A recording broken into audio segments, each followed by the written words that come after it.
Bastien, Benoît. comment on fait pour tout péter sur les réseaux sociaux? Parce que t'as absolument tout pété.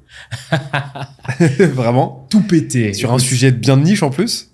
Écoute, il y a encore beaucoup de paliers quand même à péter, mais ouais, on a fait un bon début. En tout cas, là, pour l'instant, je suis à 200 millions de vues en cumulé si on synchronise un peu toutes les différentes plateformes, que ce soit TikTok, YouTube, Facebook. Et maintenant, j'attaque même Pinterest. C'est ce qui est génial sur le format vertical, tu peux attaquer un peu de partout. Mais écoute, il n'y a pas...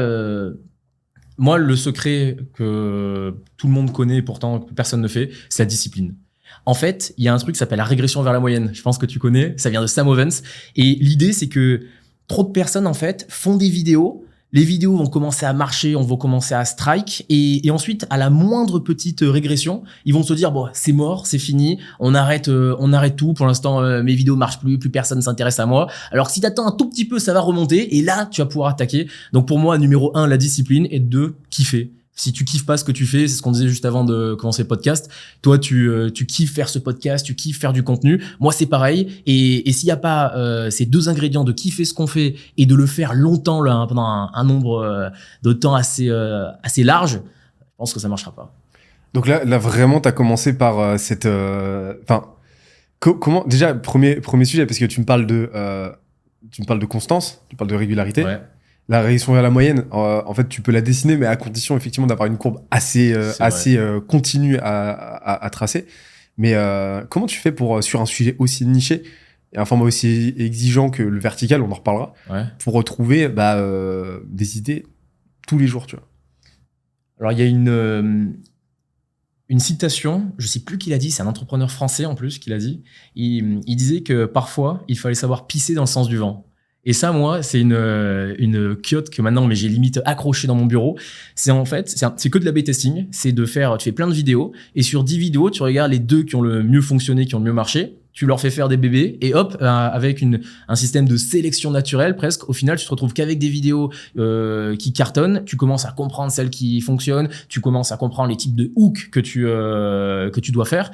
Et moi, d'ailleurs, pour la petite anecdote, si tu regardes mes vidéos les plus populaires, tu te rends compte qu'elles ont toutes le même format en fait. Moi, ce que je suis juste un chasseur de formats. Je fais plein de vidéos. J'essaie de regarder quels sont les formats qui fonctionnent bien, quels sont les hooks à chaque fois qui accrochent. Et ensuite, je fais que ça.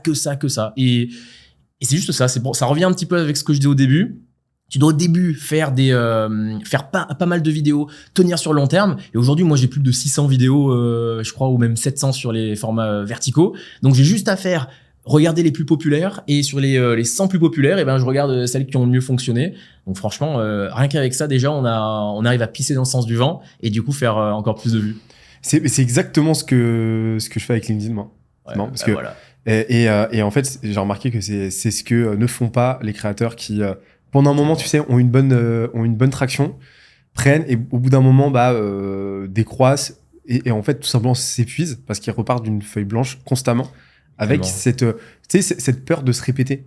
Exactement. Non, en fait. Non, faut pas avoir peur. Et moi, ce que je fais, c'est que tous les mois, en fait, je vais voir mes posts d'il y a 6 mois. Je les classe par ordre décroissant d'engagement. Et je récupère les 10 qui ont le mieux marché. Et en fait, je les repurpose. Mais exactement. Et moi, d'ailleurs, je vais donner un petit secret, mais je pense que tu le fais aussi. Moi, ça m'arrive de reprendre la même vidéo avec quasiment le même script. Et alors, soit des fois, j'essaie un tout petit peu quand même de la remanier pour dire voilà que je me suis pas non plus contenté de la copier-coller. Mais ça m'arrive de prendre exactement la même avec le même script, de la remettre et elle va refonctionner. Parce qu'encore une fois, c'est pas simplement, c'était pas parce que on est juste dans un bon tempo ou autre. Non, c'est juste que ce type de format plaît, ce type de vidéo plaît. Et donc, même des fois, en reprenant cette même vidéo, elle va refonctionner. Donc, autant changer juste les protagonistes. Si je raconte une histoire d'un entrepreneur et que je l'ai raconté avec un angle bien spécifique, et ben, je vais répéter cette vidéo avec un autre entrepreneur en conservant cet angle. Et généralement, à chaque fois, ça va se traquer. J'ai un format, moi, que j'adore faire, c'est le jour où X a humilié X. Par exemple, le jour où Burger King a humilié McDonald's. Ça, j'ai vu que ça fonctionnait. J'ai fait toutes les vidéos, toutes les publicités où Burger King a humilié McDonald's. Et ensuite, maintenant, ce que je fais, c'est que je change les X et les Y. Et je fais, voici le jour où Puma a humilié Adidas. Voici le jour où Back Market a humilié Apple. Et ça marche à chaque fois. Je sais que si j'ai besoin d'avoir une traction de vues. J'ai juste à aller piocher dans mes formats et boum, je me fais je sais que je vais faire un certain nombre de vues sur les vidéos, quoi. T'as des formats comme ça à nous donner qui marchent pour toi? Ouais, alors il y en a déjà que ça me fait rire parce que maintenant, c'est l'avantage d'avoir une petite communauté, c'est que quand il y a des gars qui reprennent mes formats ou en tout cas qui prennent des formats c'est un bon signal. très similaires, alors déjà c'est bien, mais en plus je me fais taguer partout, tu vois. Donc il y en a déjà qui ont repris mes formats, mais les deux qui marchent le mieux, donc c'est si jamais un client vous dit X, répondez-lui Y. C'est par exemple si jamais un client vous dit je dois y réfléchir, répondez-lui X. Si jamais un client vous dit je n'ai pas le temps, répondez-lui X. Et ça c'est marrant parce que j'ai déjà essayé de faire le même contenu dans un format différent, en mode en vente, l'une des objections que nous recevons souvent c'est je dois y réfléchir, et ça marchait mais 1000 fois moins que quand je disais si jamais un client vous dit je dois y réfléchir. Donc parfois, il y a des formats qui fonctionnent, il faut comprendre pourquoi. Et c'est le problème de beaucoup de personnes, c'est qu'ils comprennent pas pourquoi un post a marché ou une vidéo a marché. Et ensuite, une fois que tu as trouvé les formats, bah là, tu bombardes. Donc moi, voilà, si jamais un client vous dit X, répondez-lui Y. Voici le jour où telle marque a humilié telle marque. Ensuite, alors c'est pas un format, mais j'ai remarqué que les posts où je me confie, où je me livre un petit peu, ça marche bien. Par exemple, il y a pas longtemps, j'ai fait une vidéo où je dis voilà le plus bel accomplissement que j'ai eu en entrepreneuriat. Et en fait, petit moment love, je parlais du fait que je travaille avec ma copine et qu'elle a pu me rejoindre parce que je me suis lancé en entrepreneuriat. Ça marche. Quand je parle de mon père, ça marche.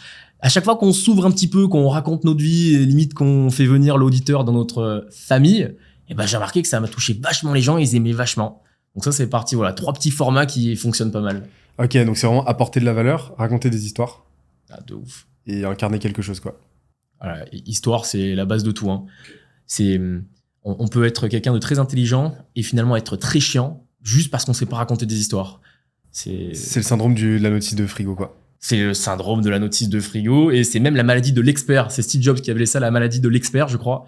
En effet, on est tellement expert dans un domaine qu'on en est chiant. Et moi, pour la petite anecdote, quand j'ai commencé à me lancer en entrepreneuriat et quand j'avais une prestation d'accompagnement pour obtenir des clients sur LinkedIn, et les 80% des gens que j'avais, c'était des gars qui avaient fait HEC, donc c'était des gars qui étaient hyper intelligents, mais par contre, ils savaient pas raconter d'histoire, ils savaient pas comment montrer leur expertise, ils étaient hyper intelligents, mais tellement chiants dans leur façon de raconter leurs publications LinkedIn que il y avait personne qui les lisait. Donc enrobé dans une histoire, mais carrément, quoi, ça c'est sûr. Il y a 3 curseurs, et c'est pas des options, c'est des curseurs. Un contenu, il doit être déjà de base divertissant, parce que si tu te fais chier, tu reviendras pas, tu vas même pas le finir. Instructif, c'est-à-dire transmettre une information concrète, apporter de la valeur. Et après, inspirant, c'est-à-dire donner une incentive et un framework pour utiliser la valeur et en faire quelque chose. Parce que c'est ça qui va te donner un surplus de dopamine qui va faire que tu vas revenir vers ce créateur ensuite.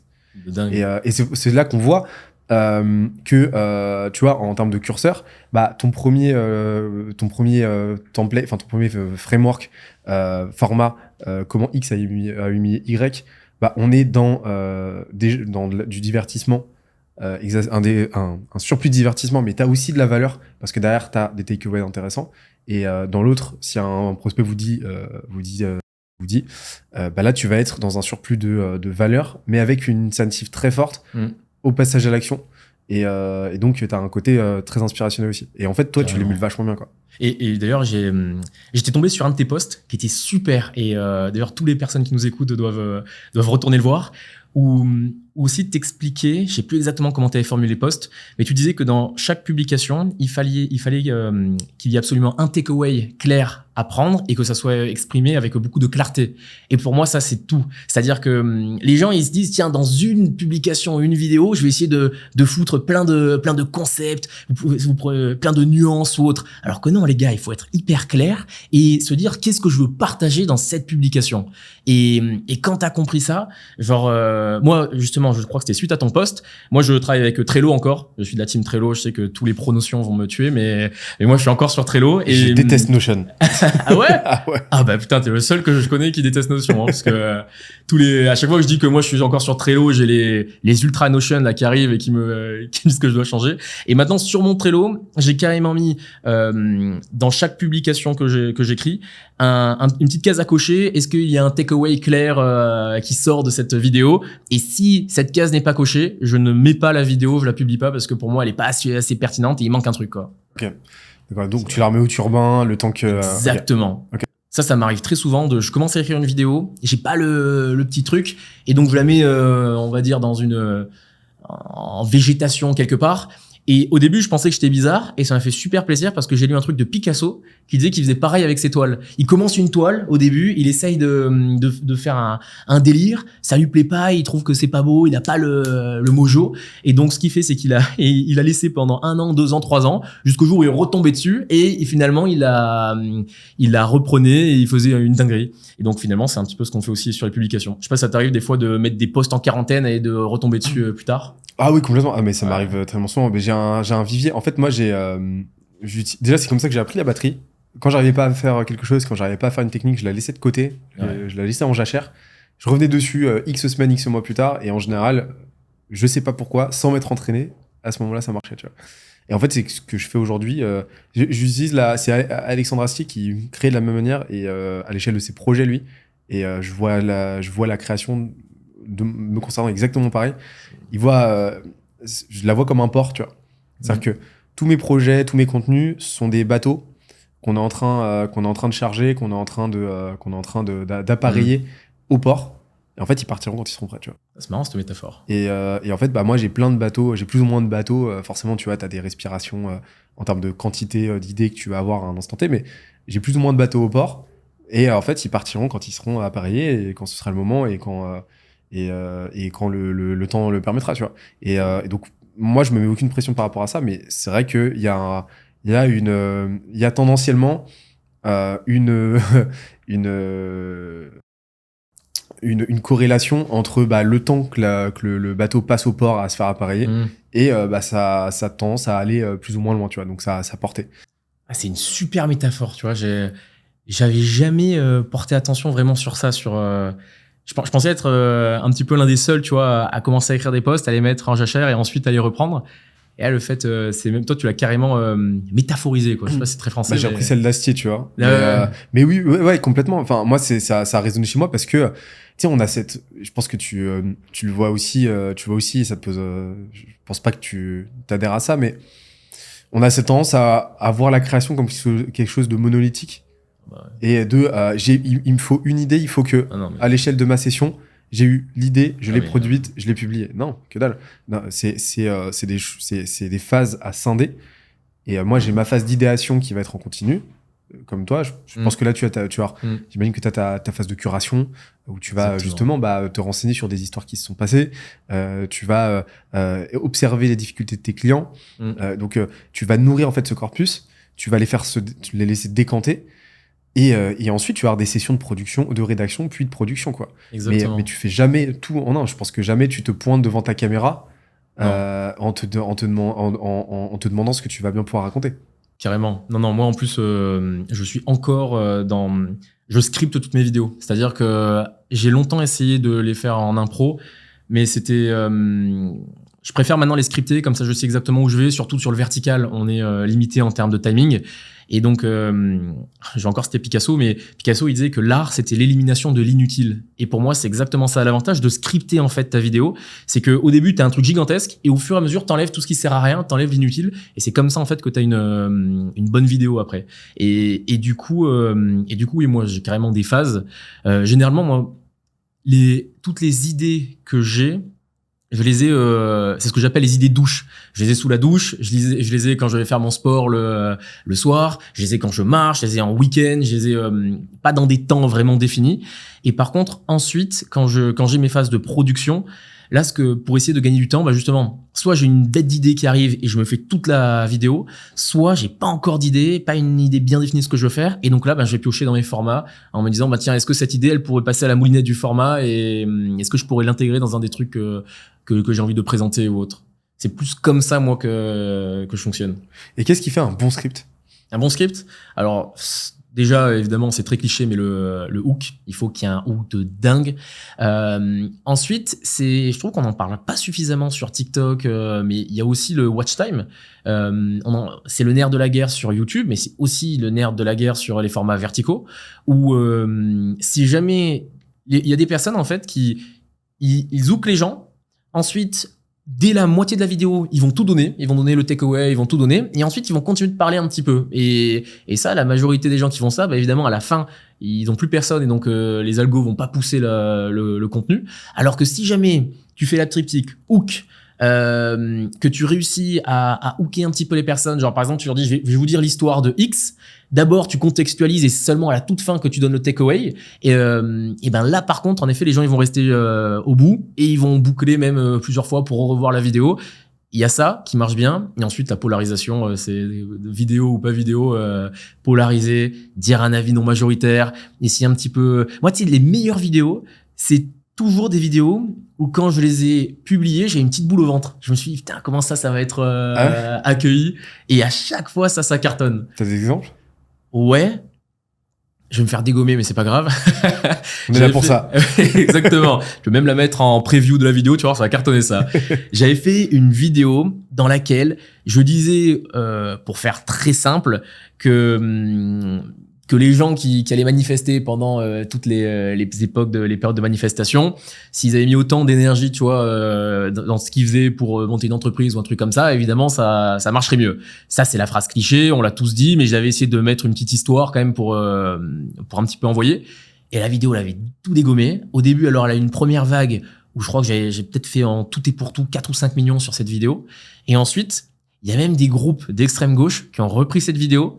Et genre, j'ai un collègue qui m'envoie un truc qui me dit, putain, tu te fais démonter dans tel groupe.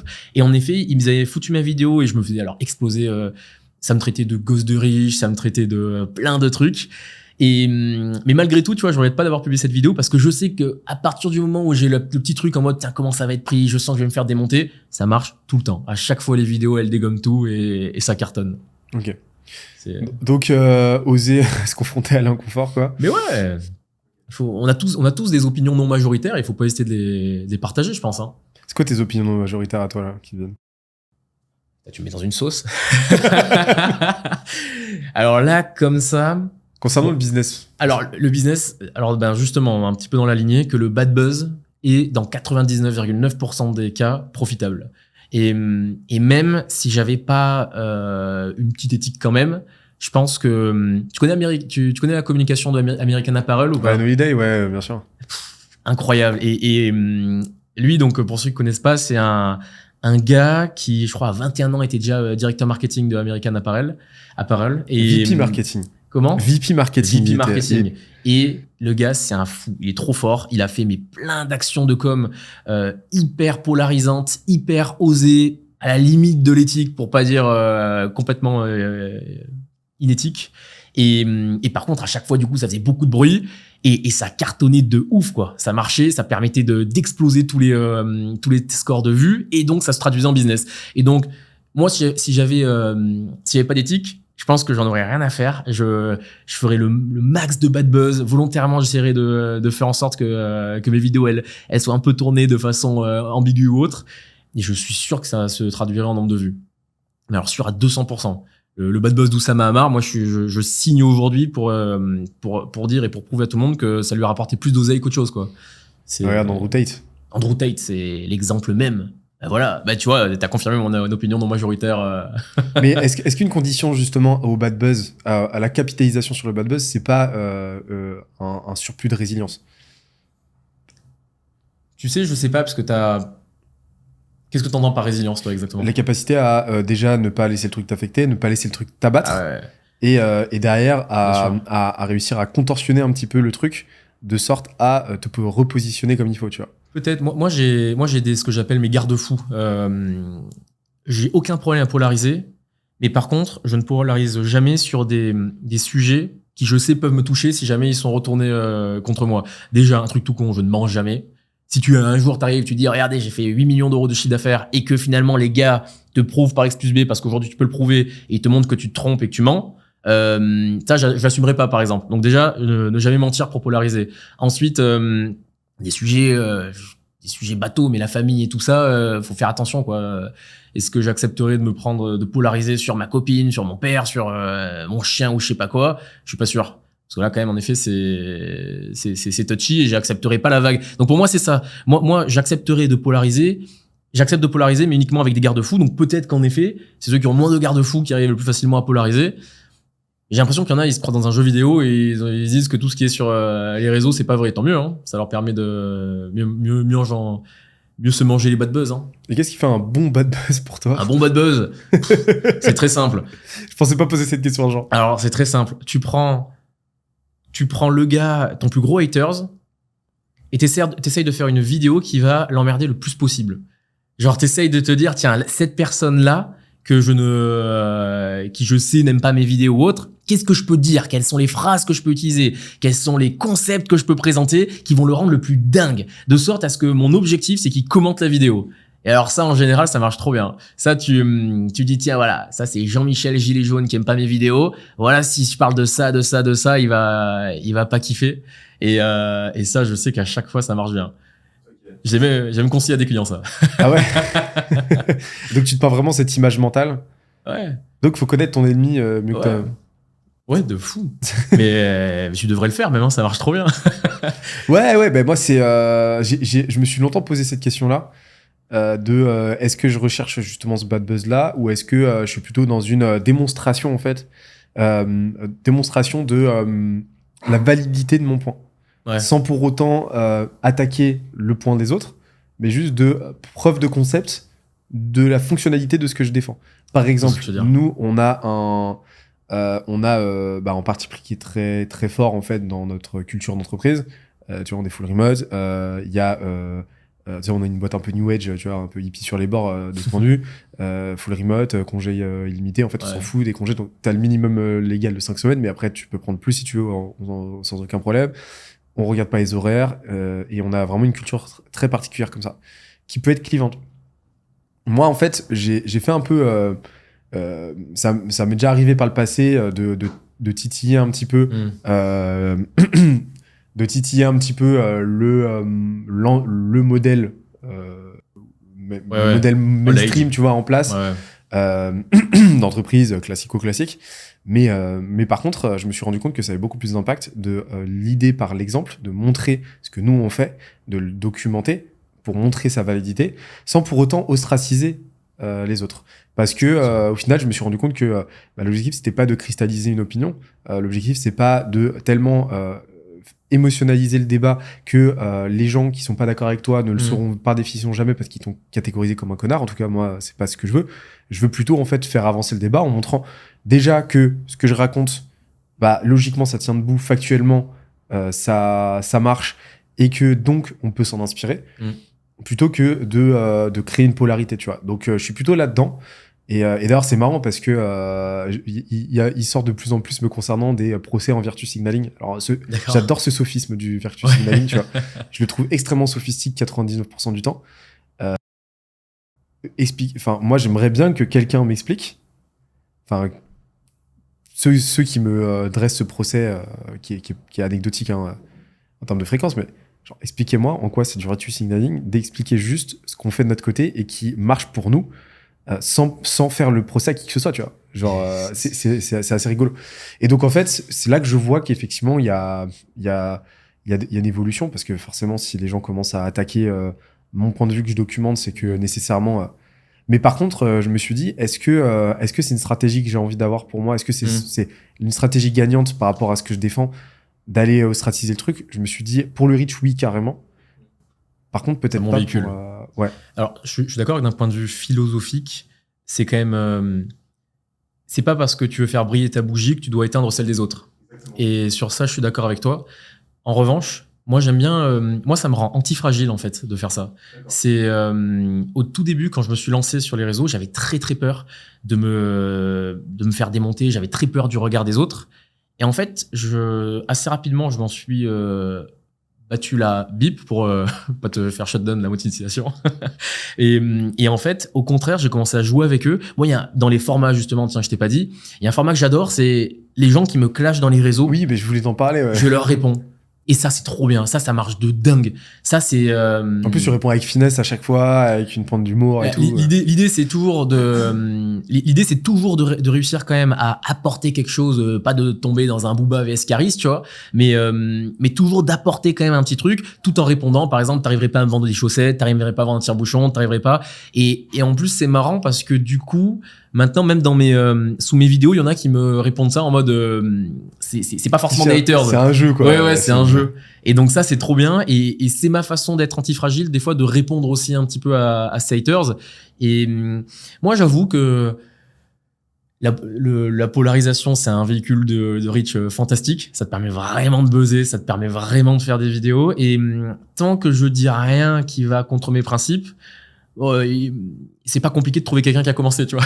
Pas avoir une mentalité de gamin, mais je suis d'accord sur le fait de pas aller éteindre la bougie des autres. Par contre, si c'est eux qui essaient de m'éteindre ma bougie, ah oui, carrément. Je vais essayer de brûler encore plus fort. et c'est ça qui est cool. Ça marche super bien, ça. Un truc que j'aime bien faire, moi, c'est que et qui marche très très bien. Je prends donc je partage mon point de vue. Ça émule pas mal ce que tu fais toi. Je partage mon point de vue en commentaire, enfin en post, je documente le truc et tout. Tu vas avoir des gens qui vont vouloir éteindre ma bougie, alors que j'ai absolument pas attaqué la leur. Ils se sentent attaqués, alors que je ne parle absolument pas de leur mode de pensée à eux, je parle juste du mien. Et donc je leur réponds. En général, je les ratio.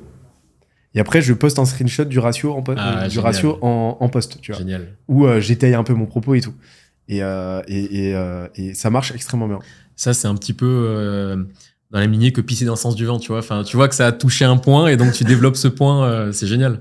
C'est trop bien. Non, moi, je suis assez pour ça, tu vois. Pour l'avantage notamment du vertical, c'est que vu que tu fais beaucoup plus facilement une vidéo qu'une vidéo YouTube, tu peux un petit peu être plus agile. Et c'est un petit peu comme les publications sur LinkedIn.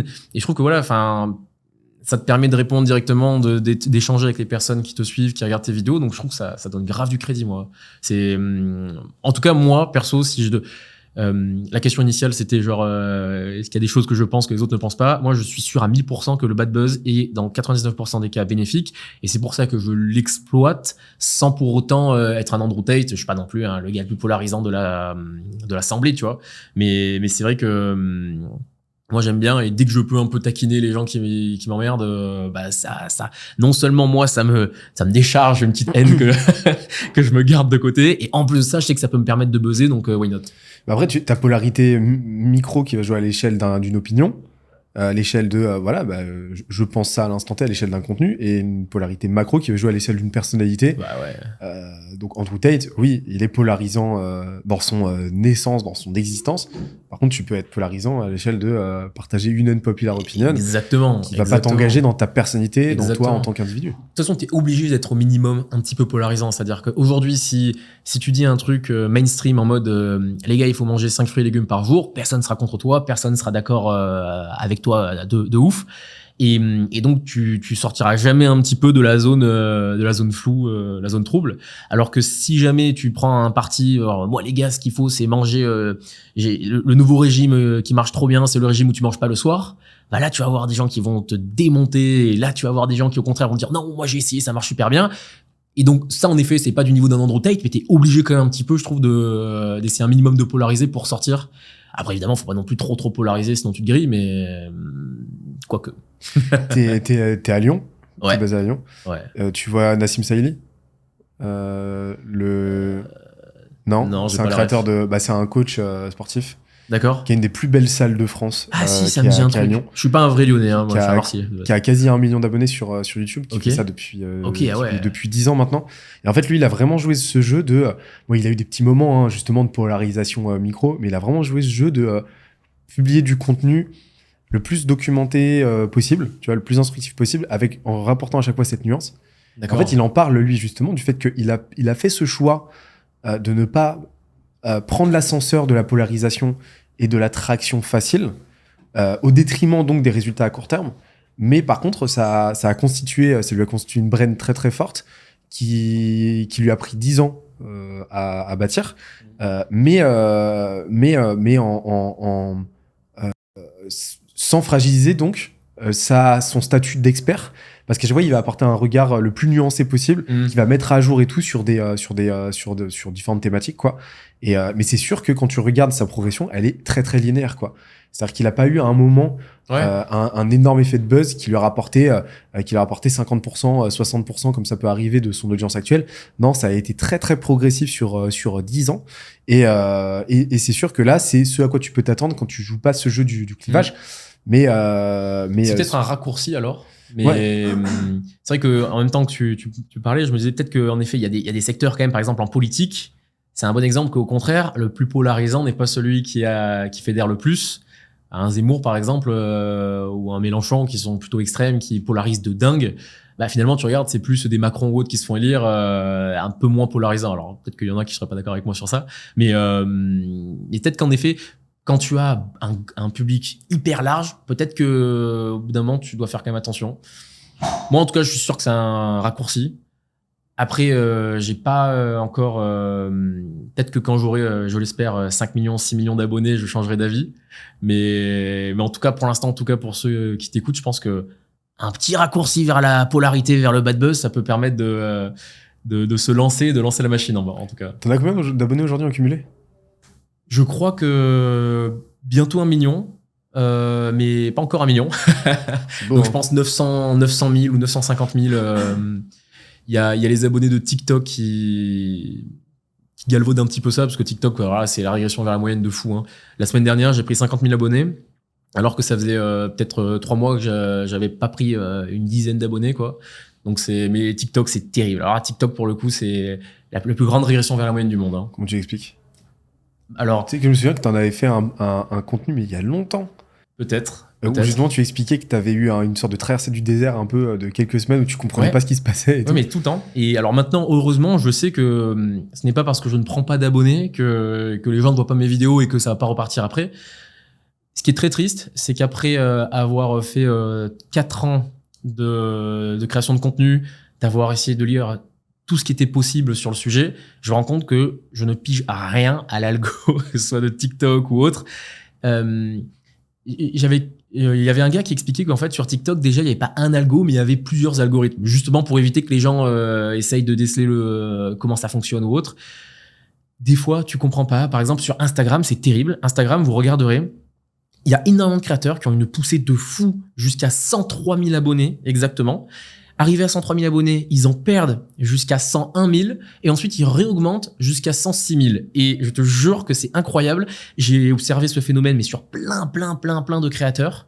Et je suis sûr que là maintenant, regardez les gars qui ont des grosses poussées, ils seraient tous à 101 000 ou un truc comme ça. Je sais pas pourquoi. Tu vois, moi ça m'est arrivé. Moi j'ai eu le truc Instagram où des fois tu sais que c'est pas que ton contenu, tu sais qu'il y a un shift qui se passe et tu réexploses. C'est ce qu'il y a moins sur YouTube, je trouve. Mais alors Instagram, TikTok, ça c'est terrible. Et j'aimerais bien te donner une petite théorie, mais j'en ai aucune. J'ai tout essayé de comprendre, c'est incompréhensible. Des fois t'as le shift, tu mets n'importe quelle vidéo, ça cartonne. C'est pour ça qu'il faut en faire tous les jours et comme ça, tu choperas les moments où... Et moi, justement, je garde des vidéos maintenant pour ces moments. C'est-à-dire que quand je vois que j'ai le vent en poupe, je me garde des vidéos, je me dis, putain, elle a vraiment du potentiel, mais pour l'instant, c'est pas ouf, donc je la garde en réserve. Et dès que là, je sens le vent en poupe, j'attaque et en général, ça marche bien. Ok, d'accord.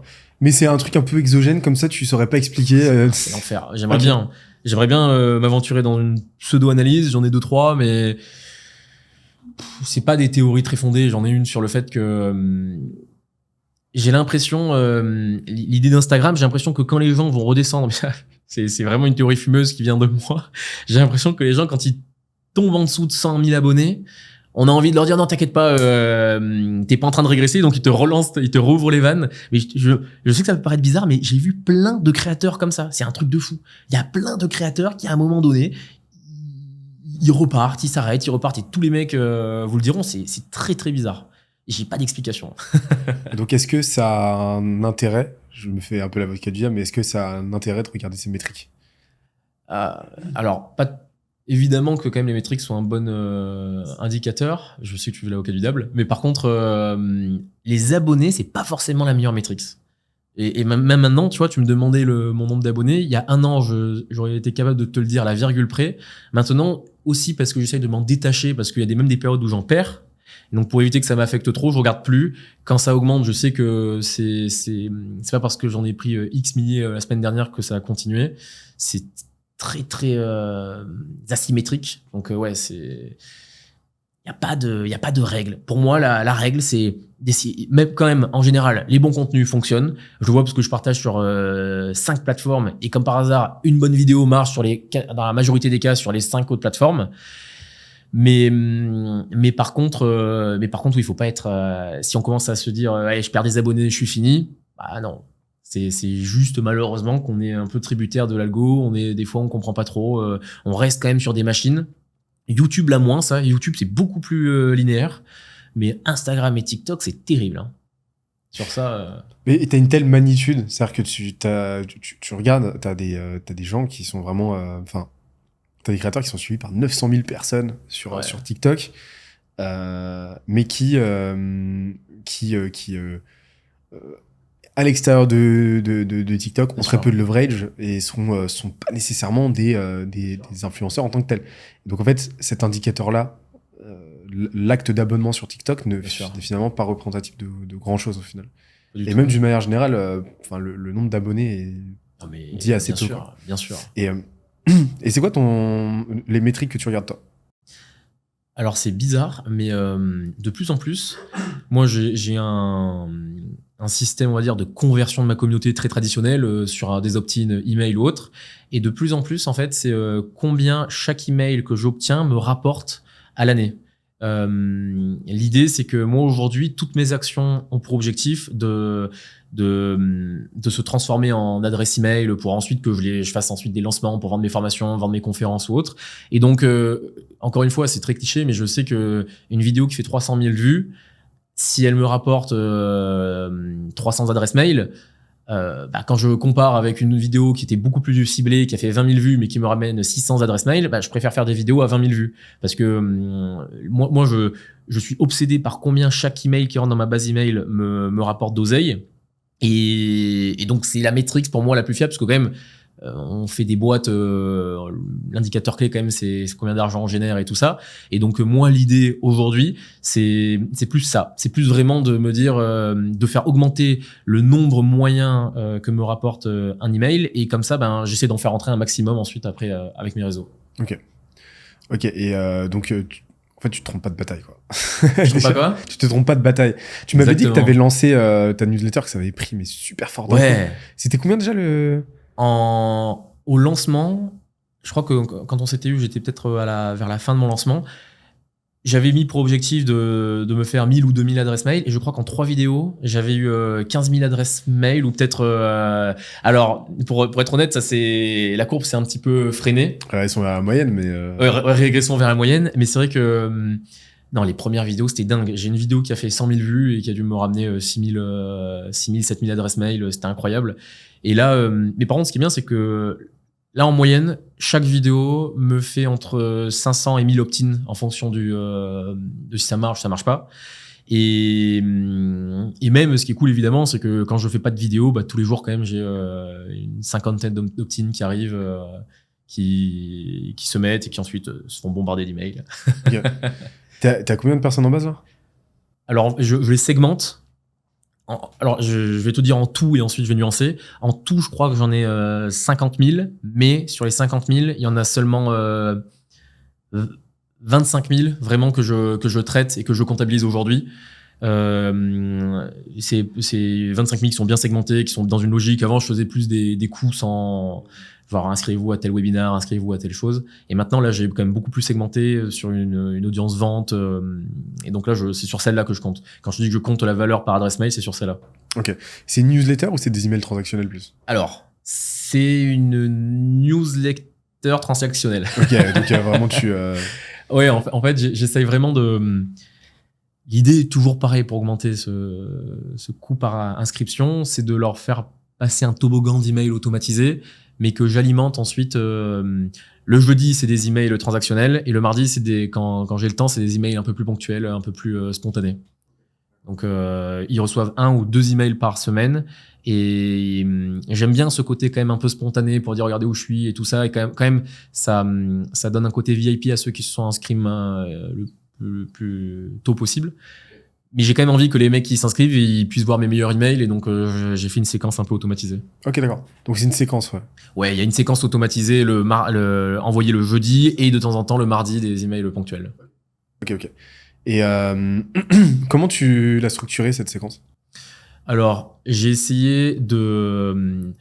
Moi, en fait, aujourd'hui, j'ai mon offre, j'essaye de lancer un nouveau mouvement lié à la vente. Ça s'appelle les vendeurs super conscients, avec une philosophie bien nette. Et donc, j'essaye, en fait... C'est comme d'ailleurs, il y a beaucoup de personnes qui vont faire des webinars. Et dans le webinar, en fait, ils vont faire du teaching et pas du pitching. Je sais pas si tu as déjà entendu cette dichotomie un peu, mais c'est des gars c'est souvent des formateurs, ils sont hyper bons en formation, et donc dans le webinaire, ils vont faire une formation. Sauf qu'il faut pas faire une formation, il faut vendre en fait pour qu'ensuite les gens ils achètent la formation. Et du coup, moi, dans toute ma séquence, je l'ai construite comme ça, c'est-à-dire que tous les éléments que j'apporte, il faut quand même qu'il y ait de la valeur pour que les gars ils aient à manger, mais il faut surtout pas les former. Je leur pitch, j'essaie de leur rendre la vue progressivement sur ce qu'ils doivent faire, et évidemment ce qu'ils doivent faire, après il y a pas de secret, ils doivent acheter mes formations, ils doivent faire comme ça, mais comme ça c'est le juste milieu entre ils apprennent quand même des choses, la newsletter vaut quand même quelque chose, mais par contre évidemment mon seul objectif c'est pas que ça cannibalise ensuite mes formations potentielles. Donc c'est vraiment quelque chose où je fais gaffe, et de plus en plus j'essaye d'utiliser la newsletter un peu comme un backstage, c'est-à-dire que communauté, c'est TikTok, Insta, c'est plus pour me montrer, et ensuite je leur montre plus les coulisses. Regardez comment je fais ci, regardez comment je fais ça, regardez combien j'ai fait là, regardez combien j'ai fait ci, et ça marche pas mal ça. Je me suis longtemps posé la question de mon côté tu parlais de teaching versus pitching. Ça m'intéresse à ton avis, mais parce que quand t'as ce syndrome justement de l'expert dont tu parlais tout à l'heure, t'as très vite fait de tomber dans le teaching. Ouais, de ouf. Et en fait, tu pourras jamais en un email donner, si t'es expert, toute l'étendue de ta connaissance. Par contre, tu vas donner une illusion à ton interlocuteur que tu lui en as transmis assez, et que maintenant il peut voler ses propres ailes, ou que maintenant il a besoin de décanter, tu sais. Ouais. Et en fait, je me suis posé la question de, ok, mais c'est quoi du pitching qui n'est pas salesy et qui quand même apporte de la valeur? Et pour moi j'ai un exemple, c'est-à-dire on avait un client qui faisait un webinar sur les cryptos, et c'était un peu le problème. Et la nuance, pour vraiment parler concrètement, dans le pitching, en fait, on leur disait, regardez, ce que vous ne savez pas, c'est qu'en crypto, il y a des cycles. Il y a des cycles, c'est-à-dire que là, en effet, on a l'impression qu'on parie un petit peu à droite à gauche, qu'on n'a pas de stratégie, mais en fait, il existe des stratégies, parce que regardez, nous sommes actuellement dans un bull market, mais on sait qu'il va y avoir le bear market, et ensuite on sait qu'il va y avoir un autre bull market. Donc en fait, vous voyez, c'est des cycles. Donc là, déjà, tu apprends quelque chose, mais c'est que du pitching. Tu leur ouvres les yeux sur quelque chose, mais à la fin, évidemment, du webinar, même s'ils ont appris des choses, s'ils veulent utiliser cette connaissance, là, évidemment, ils doivent acheter une formation ou autre. Je suis d'accord avec toi que c'est quand même très, à chaque fois, touchy et compliqué de pas faire un truc uniquement du bullshit où t'apprends rien du tout. Mais moi, je pense que voilà, il faut juste leur montrer la direction. Que la direction aujourd'hui, s'ils veulent ensuite perdre du temps sur les réseaux ou autres, ou faire des tests, ils peuvent le faire, il n'y a aucun problème. Mais ce qui est mieux, c'est de prendre un raccourci avec notre formation ou un truc comme ça, ou d'acheter notre SaaS, ou d'acheter notre Presta. Et je suis de plus en plus à l'aise avec ça, parce que de plus en plus, à la fin de mes webinars, je vois quand même des gens qui sont contents. Les gens, ils sont contents d'avoir vu mon webinar, ils ont vraiment appris des choses. Mais évidemment, l'objectif à la fin... Moi d'ailleurs, je suis clair dès le début. Je demande ce que j'appelle la permission de vendre. Quand les gens, ils arrivent sur le webinar, je leur dis, bon les gars, évidemment, à la fin, je vais vous proposer d'acheter quelque chose. Mais par contre, si je veux que vous achetiez, il faut quand même que je vous en donne suffisamment. Il faut quand même que je vous montre que je sois bon. Donc ne vous en faites pas, vous allez en avoir pour votre temps. Et je trouve que ça donne ça rend un petit peu le webinar plus sain, quoi. C'est pas je suis le méchant vendeur qui essaie de vous enfumer. Ça lisse un petit peu le truc. Et c'est moi le juste milieu que j'ai trouvé entre pitching et teaching. Ok. En gros, ce que tu dis, c'est que ça rejoint un peu l'approche que j'en ai. C'est-à-dire que tu vas pas vendre la connaissance ou la compétence, tu vas vendre la méta-connaissance ou la méta-compétence. Exactement. Ouais. En fait, tu vas lui vendre le contexte, des briques élémentaires de compréhension qui permettent de comprendre en quoi cette compétence est importante. Exactement. Donc tu vas, par exemple, la compétence de savoir prédire un cycle et quoi faire pendant un bear versus un bull, et ben en fait, tu vas déjà lui vendre la méta-connaissance de pourquoi un bull versus un bear c'est une opportunité en soi et pourquoi. Donc tu vas lui faire comprendre le contexte. Donc c'est un travail surtout de contextualisation, quoi. C'est exactement ça. C'est Russell Brunson qui dit que le plus simple, c'est de vendre des nouvelles opportunités. Et c'est exactement ça. L'idée aujourd'hui, moi je pense, c'est le webinar doit montrer une opportunité. Tu dois montrer une nouvelle opportunité, une nouvelle direction. D'ailleurs, c'est pour ça que c'est très compliqué de vendre à des experts, parce que les experts, tu peux, mais un truc hyper pas sexy que j'ai fait, j'accompagnais une boîte de logiciels, de développement de logiciels sur mesure, le truc le plus chiant que tu peux faire. Et en fait, on a trouvé en fait la nouvelle opportunité, c'était un nouveau framework qui s'appelle le framework Xamarin. Tu ne connaîtras pas ce que c'est, et il y a très peu de personnes qui connaîtront le framework Xamarin. Mais en fait, toute l'idée, c'était de le présenter comme une nouvelle opportunité. Regardez ce que ça permet de faire, regardez ce que ça peut vous faire gagner comme temps. Mais au final, une fois qu'on a montré l'opportunité du framework Xamarin, il fallait quand même le mettre en application. Et là, on avait besoin des gens. Donc voilà, pour moi, c'est... Maintenant, les gens savent très bien que l'objectif du webinar, il faut, je pense, être 100% clair là-dessus, sur ce que ça va permettre de faire, sur nos intentions. Et ensuite, en effet, je pense que les gens, moi, les gens sont contents maintenant à la fin de mes webinars. Il y a quasiment personne qui me dit c'était un truc de bullshit ou autre. Donc les gens apprennent, mais à la fin, évidemment, quand même, je fais un appel à l'action, un appel à la vente. Comment tu les structures? Les webinars, de façon très simple. Dans un premier temps, je fais un petit peu de storytelling, mais j'ai raccourci le côté storytelling parce que moi, ça me saoulait de plus en plus. Et les Américains, ils te font 15 minutes de storytelling sur pourquoi je suis qualifié. Je le fais quand même, mais de façon beaucoup plus simple. Et ensuite, je présente que des opportunités. Voilà pourquoi cette opportunité est bien secret 1, secret 2, secret 3. Et à la fin, le secret 4, en fait, c'est ma philosophie. Et je leur propose ensuite de rejoindre ma prestation. Et par contre,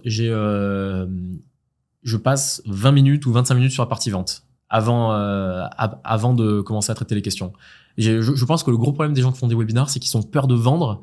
Et alors que moi, je passe 20 minutes sur le webinar. Tu as évidemment 30% de l'auditoire qui part. Mais par contre, il faut quand même vendre. Hein. Il faut pas oublier qu'un webinar, ça doit substituer un appel téléphonique s'il n'y a pas d'appel après. Donc c'est vrai que moi, j'aime bien vraiment le faire, vraiment le vendre, quoi. Ok. De toute façon, les gens paniquent. Sur le drop-off, les gens qui se barrent, mais en fait c'est nécessaire. Oui. Et en fait c'est très très bien qu'il y ait des gens qui se rendent compte que c'est pas pour eux et qui s'en aillent. Enfin, je veux dire, complètement. Et nous on a la réflexion inverse. Nous c'est pas un webinar, c'est un Typeform que tu remplis. Et donc en fait on a pris le contre-pied total d'absolument tout ce que Typeform va te recommander. D'accord. Le nôtre il est gigalong. Tu prends 14 minutes à le remplir en moyenne. Et on va tout faire pour qu'il y ait du drop-off. Parce que l'objectif, c'est pas de qualifier, c'est de disqualifier. C'est-à-dire que si tu arrives en bout de course, tu es un lead par définition, en fait, par soustraction, super qualifié. Et l'objectif, c'est pas d'avoir le plus de leads possible, c'est d'en avoir le moins possible, mais le plus qualifié possible, par disqualification. Et on va te poser des questions qui vont te disqualifier, plutôt que te qualifier. Donc, c'est des questions plutôt désengageantes. Et il y a des questions sur lesquelles on a un drop-off énorme. Par exemple, sur la question, et c'est marrant parce que ça fait 13 minutes qu'ils remplissent le questionnaire. Là, on leur demande leur numéro de téléphone. On a un drop-off énorme sur cette question. T'as envie de dire, attends. Tu viens de remplir 14 minutes de... Et tu viens de nous donner ton problème, le nom de ta boîte, ton email, ton chiffre d'affaires, tes attentes. Tu viens de nous écrire un pavé pour nous expliquer en quoi c'est urgent. Et là, on demande ton numéro de téléphone et tu t'en vas.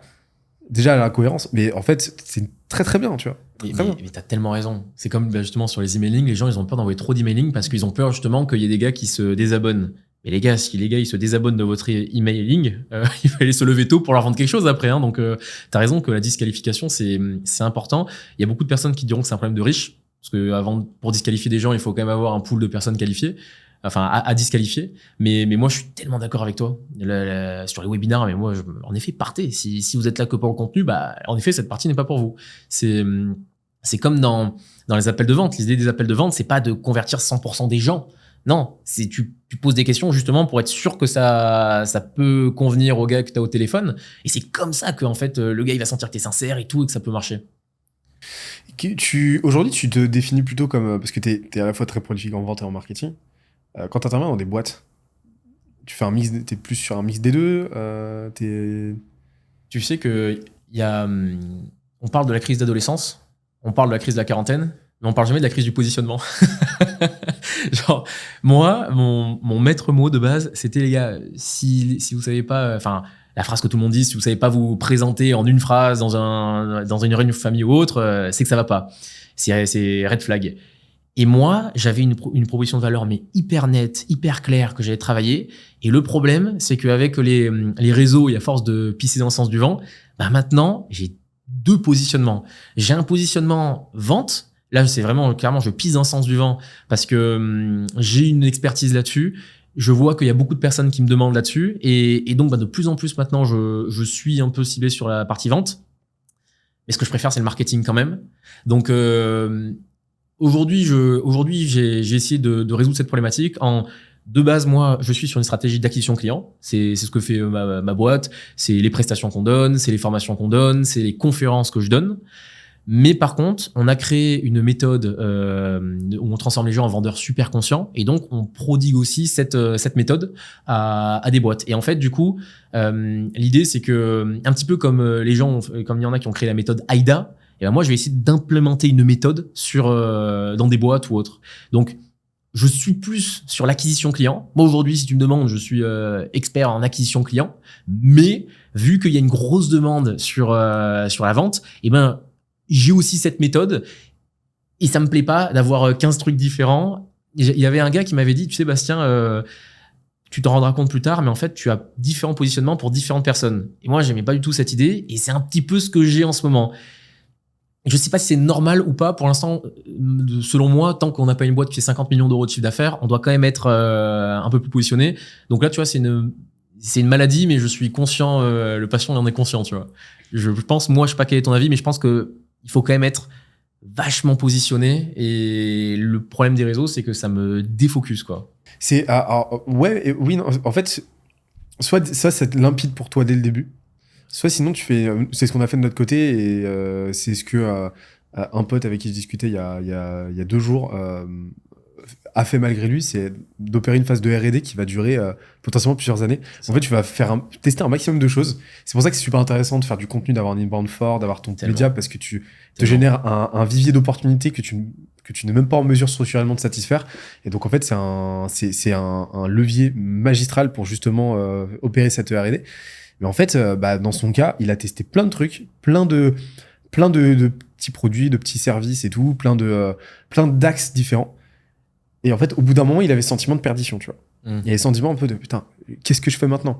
Je peux pas tout faire et j'ai pas de. Et si on regarde mes revenus, j'ai une proportion égale.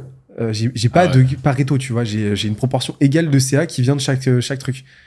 Et en fait, je lui dis, mais mec, tu regardes pas au bon endroit. Donc là, regarde ce qui est le plus rentable en monétairement, mais ce qui est le plus rentable aussi structurellement, énergétiquement. Et en fait, là, il a eu une épiphanie. Il s'est dit, putain, mais ouais, il y a une activité qui lui a semblé comme évidente, qui lui génère des marges de fou et qui lui demande quasiment aucun travail. C'est purement transactionnel. Et je lui dis, bah voilà, c'est bon, tu tiens ton truc. Et par contre, ça nécessite d'accepter de naviguer dans le chaos pendant un moment et d'être dans le flou, tu vois. C'est exactement ça. C'est presque une sorte de scale mess deb. Sam Ovens aussi. Ouais, exactement, Sam Ovens. C'est presque en mode. C'est vrai que c'est comme ça que je vois, moi, cette croissance sur les réseaux sociaux a été trop cool. Mais par contre, ça m'a foutu plein de bordel. Du bruit, quoi. Exactement. Mais par contre, je suis tellement convaincu que la clarté, c'est le plus important sur tu sais ce que tu fais, tu sais ce que tu proposes, que moi, c'est vrai que ça m'est très inconfortable d'avoir plusieurs positionnements. Et là, pour l'instant, clairement, on a raisonné un petit peu comme ce que tu viens de présenter. Là, pour l'instant, l'idée de la formation sur la vente, c'est encore une fois pisser dans le sens du vent. On voyait que ça marchait, on l'a fait. Et d'un autre côté, j'ai pas envie de laisser tomber. J'ai encore plein de clients que j'accompagne, tu vois, sur le marketing, et c'est quand même ce que j'aime bien faire. Donc c'est vrai que pour l'instant, on a cette ambiguïté entre les deux, entre la formation, c'est plus sur la vente, mais les conférences, c'est plus sur l'acquisition client. Il y a encore des formations, quelques clients que j'accompagne en plus en consulting, où en effet, c'est plus de l'acquisition client, on va dire long terme. C'est plus du 3-6 même. Et qu'est-ce qui fait un bon positionnement pour... Un bon positionnement, je pense que c'est la grosse différence entre l'image de marque et le positionnement. Trop de personnes essayent de s'inventer leur positionnement, alors que ça, c'est l'image. Et aujourd'hui, pour moi, un positionnement, bon, il doit être clair. Il doit être vraiment clair. On doit réussir à avoir cette... je crois que tu connais Dan Lok? Bien sûr. C'est un des premiers à l'époque. Exactement. J'ai eu du mal. J'ai vite eu du mal avec avec son ethos, avec son branding. Enfin, c'était trop pour moi. Ticket closer. Ah mec. Mais par contre, à l'époque, c'était un proto Hormozy quand même. Hein. Ah mais carrément. C'est exactement ça. Et moi en effet, j'ai eu les mêmes problèmes que toi sur son style, bon, vraiment à l'américaine, mais j'ai presque fini par l'aimer. T'écoutais les podcasts ou pas? Non, pas les podcasts. Les podcasts, mais... Ça va être encore pire. Ah, mais il le faisait comme si on annonçait un gars de l'UFC, tu sais, genre... Dan Lok. Ouais, Dan Lok. Avec la voix du gros ricain, là. Ticket closer, Dan Lok. C'était incroyable. Et mais allez voir les anciennes vidéos qui datent de 2017-2018. Mais de dingue. Elles sont hardcore. Ah non, mais lui, il arrive... et en plus, on voit que tout est scénarisé et tout, mais... Alors, il y en avait une qui m'avait fait cringer quand même, c'était le fake appel de closing. Oh là là, ça, je le connais par cœur, celui-là. Elle est violente, celle-là. Voilà, où il fait genre qu'il le surprend. Ouais, attends, viens, je suis au téléphone, là. N'importe quoi. Non, mais franchement, quoi. Non, mais n'importe quoi. Et par contre, il avait fait un prisme du positionnement et que je suis dégoûté, je vais le saccager parce que ça fait longtemps que je l'ai plus vu. Mais en gros, il y avait trois étages. Il y avait un positionnement. Il faut faire attention parce que tu peux être perçu de 3 façons. Soit tu es l'un d'entre eux. Par exemple, tu es l'un de ses coachs en management, l'un de ses experts en vente, l'un de ses disrupteurs de croyances ou autres. Ou alors tu es le seul à faire quelque chose où tu deviens iconique. Et en fait, expliquer, soit tu es donc l'un de ces profs l'un de ces coachs en management, ou alors tu es le seul coach en management qui fait la méthode DISC, même si je sais que c'est pas le seul, mais à l'époque peut-être que c'était novateur. Ou alors tu deviens iconique. Iconique, c'est voilà, t'es Simon Sinek. T'es Simon Sinek, et c'est les 3 levels de positionnement. Et en tout cas, ce qui est sûr, c'est que quand on écrit un positionnement, il faut toujours se dire, mais voilà, est-ce que je suis l'un de ces 8000 gars qui fait... c'est un peu presque la stratégie Océan Bleu revisitée. C'est est-ce que je suis le seul gars qui fait du management, qui fait de l'expert. Et en fonction de ça, je pense que déjà, ça te permet de te différencier de 99% des gens qui n'ont même pas travaillé leur positionnement. Et après, iconique, ça devient plus sur de la création de contenu, je pense. J'ai un de mes clients, je suis trop jaloux, il est dans le leadership, mais c'est un ancien négociateur du RAID et du FBI. Et là, t'es iconique. Avant de venir te chercher sur ça, c'est dur, quoi. T'as un branding de dingue, un positionnement de dingue. Et pour moi, c'est ça. Il faut trouver le positionnement qui vraiment où ça clique et où tu sors un petit peu de la masse. C'est très compliqué. Il y en a qui passent et même, je pense que les gens passent pas assez de temps à ça. Le positionnement, c'est tellement important. Souvent, dans le positionnement, on entend la partie intellectualisante du truc, il faut réfléchir, stratégie, on regarde ce qui se passe et tout. En fait, tu es en train de me dire qu'il y a une énorme composante compétence. Moi, je pense, et aussi, il y a une notion que j'adore, moi, c'est l'insight client. L'insight client, c'est aujourd'hui, c'est un peu le syndrome de l'expert. Quand on regarde, par exemple, une pierre, moi, je la regarde d'un côté, et toi, tu vas la regarder d'un autre côté. On va pas voir la même chose. Et le problème, c'est que souvent, nous, quand on voit un problème client en tant qu'expert, on le fait de notre point de vue. Alors que, évidemment, si on arrive à comprendre son insight, c'est-à-dire comment la personne le voit de son point de vue, bah, directement, ça cartonne. Il y en a un c'est M&M's. M&M's, je trouve, en termes de positionnement, ils se sont gavés. Quand tout le monde avait le positionnement, nous, on veut faire le chocolat le meilleur chocolat, le plus onctueux, le plus cher, celui qu'on va pouvoir offrir à Noël ou autre. Et ben, ils ont vu qu'il y avait des gens qui avaient un insight où ils disaient, putain, c'est chiant, on va faire des pique-niques, mais les chocolats, ils fondent et tout ça. Et ben, M&M's, ils se sont positionnés comme ça, en mode M&M's, fond dans la bouche, pas dans les mains. Et ça, je trouve que c'est un positionnement de génie. Donc, il y a le côté compétence, mais il y a aussi le côté, c'est cliché, mais insight client. Qu'est-ce que les gens voient? Et donc, on se positionne exactement de la façon dont ils veulent voir. Et ça, je pense que c'est le plus important. Ça et le fait d'être clair. Il y a trop de personnes qui se disent, moi, je suis encore une fois le disrupteur de mauvaises habitudes ou autre. Ça veut rien dire. Non, faut vraiment être positionné sur un vrai insight, quoi. C'est super intéressant ce que tu dis, parce que souvent, on a la vision du positionnement géographique, on va dire. Tu te positionnes par rapport à ton marché, par rapport à ton industrie, mais vraiment positionnement genre macro. Mais en fait, tu as le positionnement aussi genre ophtalmique, en fait. C'est-à-dire sous quel angle de vue direct tu te positionnes pour être sous la bonne angulation de ton marché, en fait. Ouais. Et nous, c'est un truc qu'on a fait. Genre, nous, on a choisi de faire une phase de R&D puisqu'on avait un levier très fort en termes de médias, donc beaucoup d'inbound. Et on avait beaucoup de compétences, mais nous, on avait besoin de comprendre en profondeur ce qu'on fait et pour qui on le fait. Et donc, on s'est dit, on va délivrer à fond pour tout le monde. Expérience client maximale, on investit à fond là-dedans, quitte à rogner sur la rentabilité aujourd'hui. Donc, on a investi massivement. Et par contre, on s'est dit, OK, l'objectif, c'est d'interroger très régulièrement ce qu'on fait auprès des clients, auprès des prospects, pour comprendre leur angle de vue à eux. C'est la base. Et donc, de la user research, pas suffisamment selon moi, genre ce qu'on n'en fait jamais assez. Mais en fait, là, ce qu'on a fait récemment, c'est que on a pris l'équipe delivery, on a pris l'équipe sales, et on les a interrogés, chacun de leur côté, sur ce qu'ils ont compris des attentes clients, ce qu'ils ont compris, les terminologies utilisées par les clients pour décrire. Trop bien, ça. En fait, on leur a posé un certain nombre de questions. Eux avaient vraiment ce regard direct et frontal vis-à-vis des clients parce qu'ils passent leur journée avec. Et en fait, on a noté tout ça de façon journalistique. Et ensuite, on a comparé. On s'est rendu compte déjà, et ça, on était trop contents qu'il y avait un alignement parfait à 98% entre ce qui ressortait d'un côté comme de l'autre. Donc, trop bien. Et en fait, derrière, on a utilisé ça pour repackager notre produit, notre offre. Et on utilise ça pour la landing page en ce moment qui va sortir. Ça, c'est tellement puissant. Mais par contre, 450 clients. Compagnie avant ça, tu vois. J'imagine, mais c'est vrai que trop de personnes pensent que la solution, c'est dans leur tête. Alors que... C'est un truc que je dis tout le temps, c'est les meilleurs copywriters, c'est tes clients. Ah, mais tellement. Dans un appel de vente, à cette époque où je vendais ma formation sur LinkedIn, j'explique un petit peu notre offre. Et elle me sort cette phrase, elle me dit ah, mais en fait, vous nous aidez à ne plus être has-been sur LinkedIn. Je lui dis tiens, ouais, c'est sa vision du truc. Ça m'a trotté et j'ai fait une publicité où je disais concrètement, bah voilà, comment ne plus être has-been sur LinkedIn. Elle a cartonné. C'est une des meilleures publicités que j'ai fait parce que en effet, j'utilisais les mots de la personne et sur une audience 50 ans ou autre, ça marchait bien. Les gens ils comprenaient mieux ou autre le pourquoi du comment et donc ça mais tellement ça marche trop bien et par contre alors juste pour me donner un petit peu de piment et mettre une limite, moi j'étais à 200% centré client. Il y a quand même une phrase qui m'a fait réfléchir, c'est la phrase d'Henry Ford qui dit si en 1900 et quelques j'avais demandé aux gens ce qu'ils voulaient, ils m'auraient répondu des chevaux plus rapides.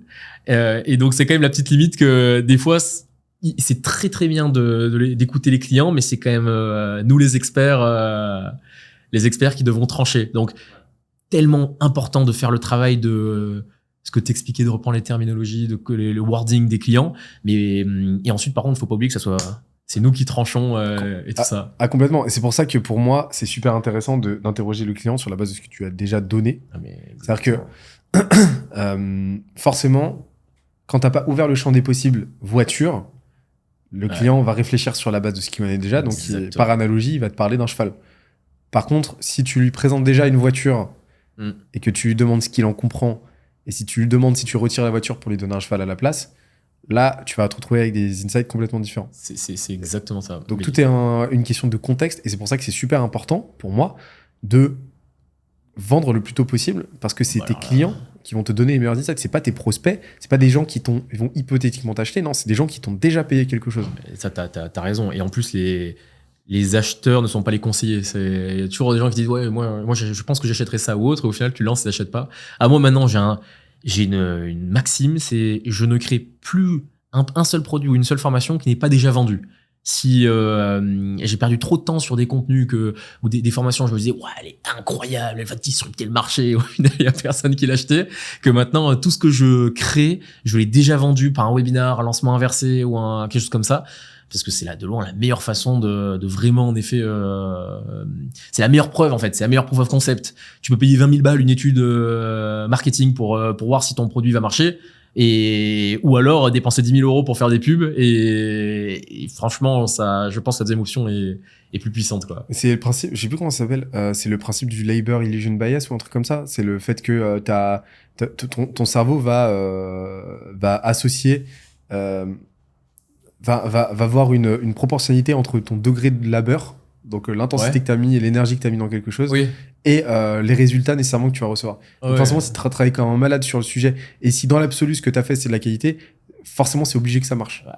Non, bien sûr. Vraiment pas. Si on était payé ce qu'on mérite, ça se saurait. Hein. Vraiment pas. Et ça c'est un truc qui fait bien sûr. mal à beaucoup d'entrepreneurs. Mais laisse tomber. Parce que ça nourrit une culpabilité, parce que c'est contre-cognitif, en fait, de se retrouver à, justement, par exemple, mon pote qui se rend compte qu'en fait, il a un truc qui lui a généré 25% de son CA et qui lui a pris littéralement 2 heures dans l'année, tu vois. Et en fait, j'ai vu la dissonance dans sa tête de le cerveau n'arrive pas à compute que tu puisses gagner beaucoup d'argent en faisant très peu, tu vois. Mais c'est tellement vrai ce que tu dis. L'année dernière, j'ai pris mes 2 business units, la formation et la formation physique et la formation en ligne. Enfin, formation physique, c'est coaching par Zoom et tout. Et formation en ligne, c'est vraiment les produits digitaux. Et en fait, je me suis rendu compte que je faisais plus de chiffre d'affaires sur les formations en ligne, alors que dans ma tête, vu que je passais beaucoup plus de temps, que j'accompagnais les gens sur les formations en coaching ou autre, c'était ça le pilier de mon entreprise. Et en fait, c'est exactement ce que tu dis.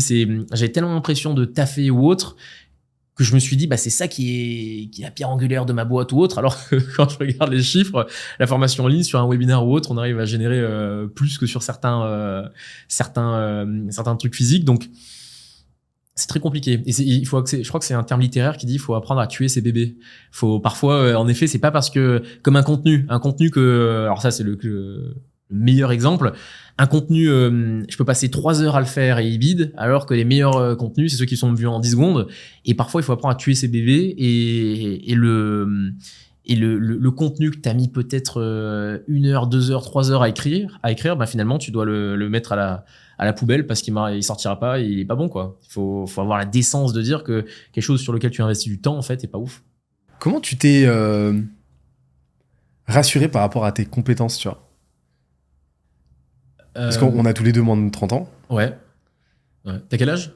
J'ai 29. Ah ouais, 29. Et toi? 27. Je suis tellement jeune par rapport à toi. Écoute, alors, en même temps que tu me demandes, c'est marrant parce que je pense que quelque chose qui de base me faisait peur et en fait qui a été moins difficile que ce que je pensais. Moi, j'ai commencé pendant que j'étais à l'école. Et donc, j'ai commencé à accompagner, je crois que ma première facture, c'était 1 mois d'accompagnement à 100 €.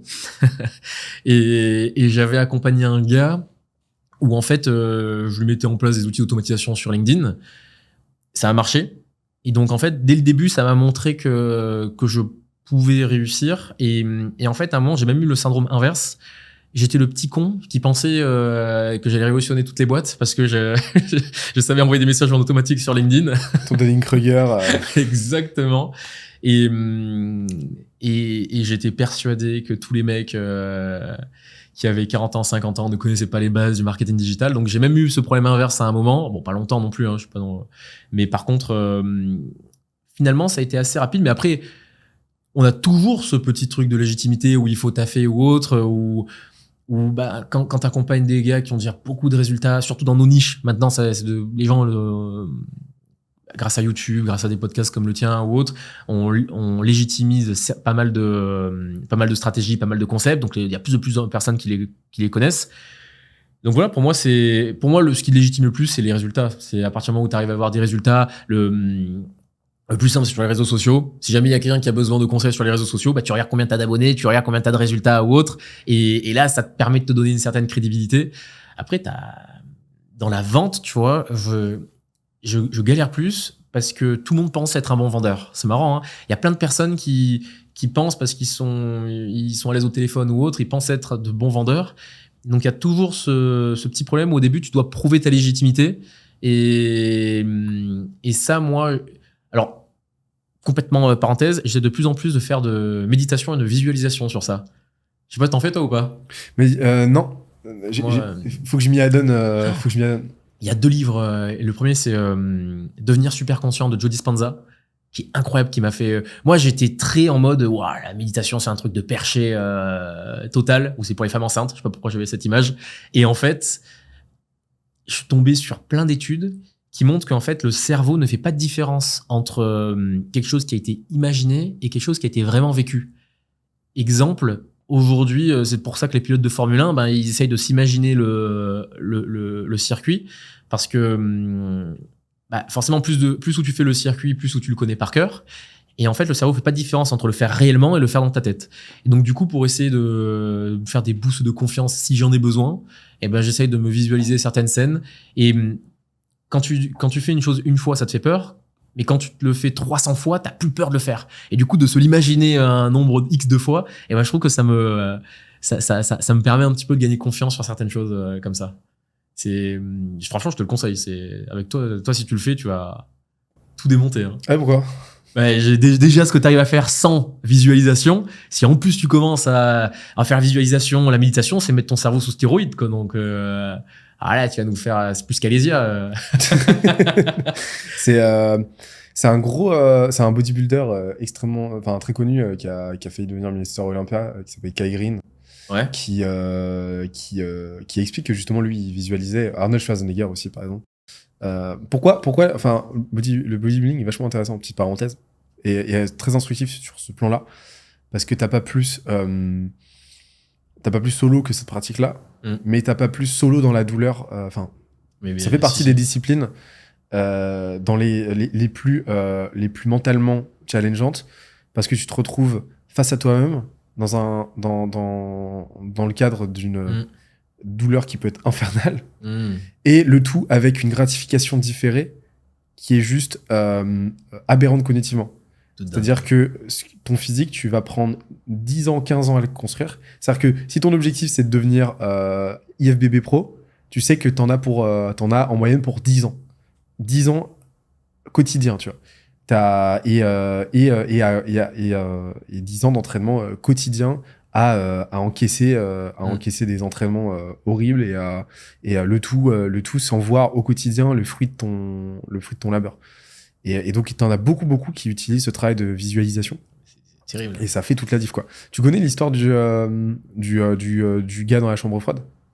Non. Et c'est un type qui, un marin de la marine marchande, qui s'est fait enfermer par ses potes, par erreur, dans la chambre froide du bateau, du paquebot, qui avait décaissé et qui revenait à son point d'origine.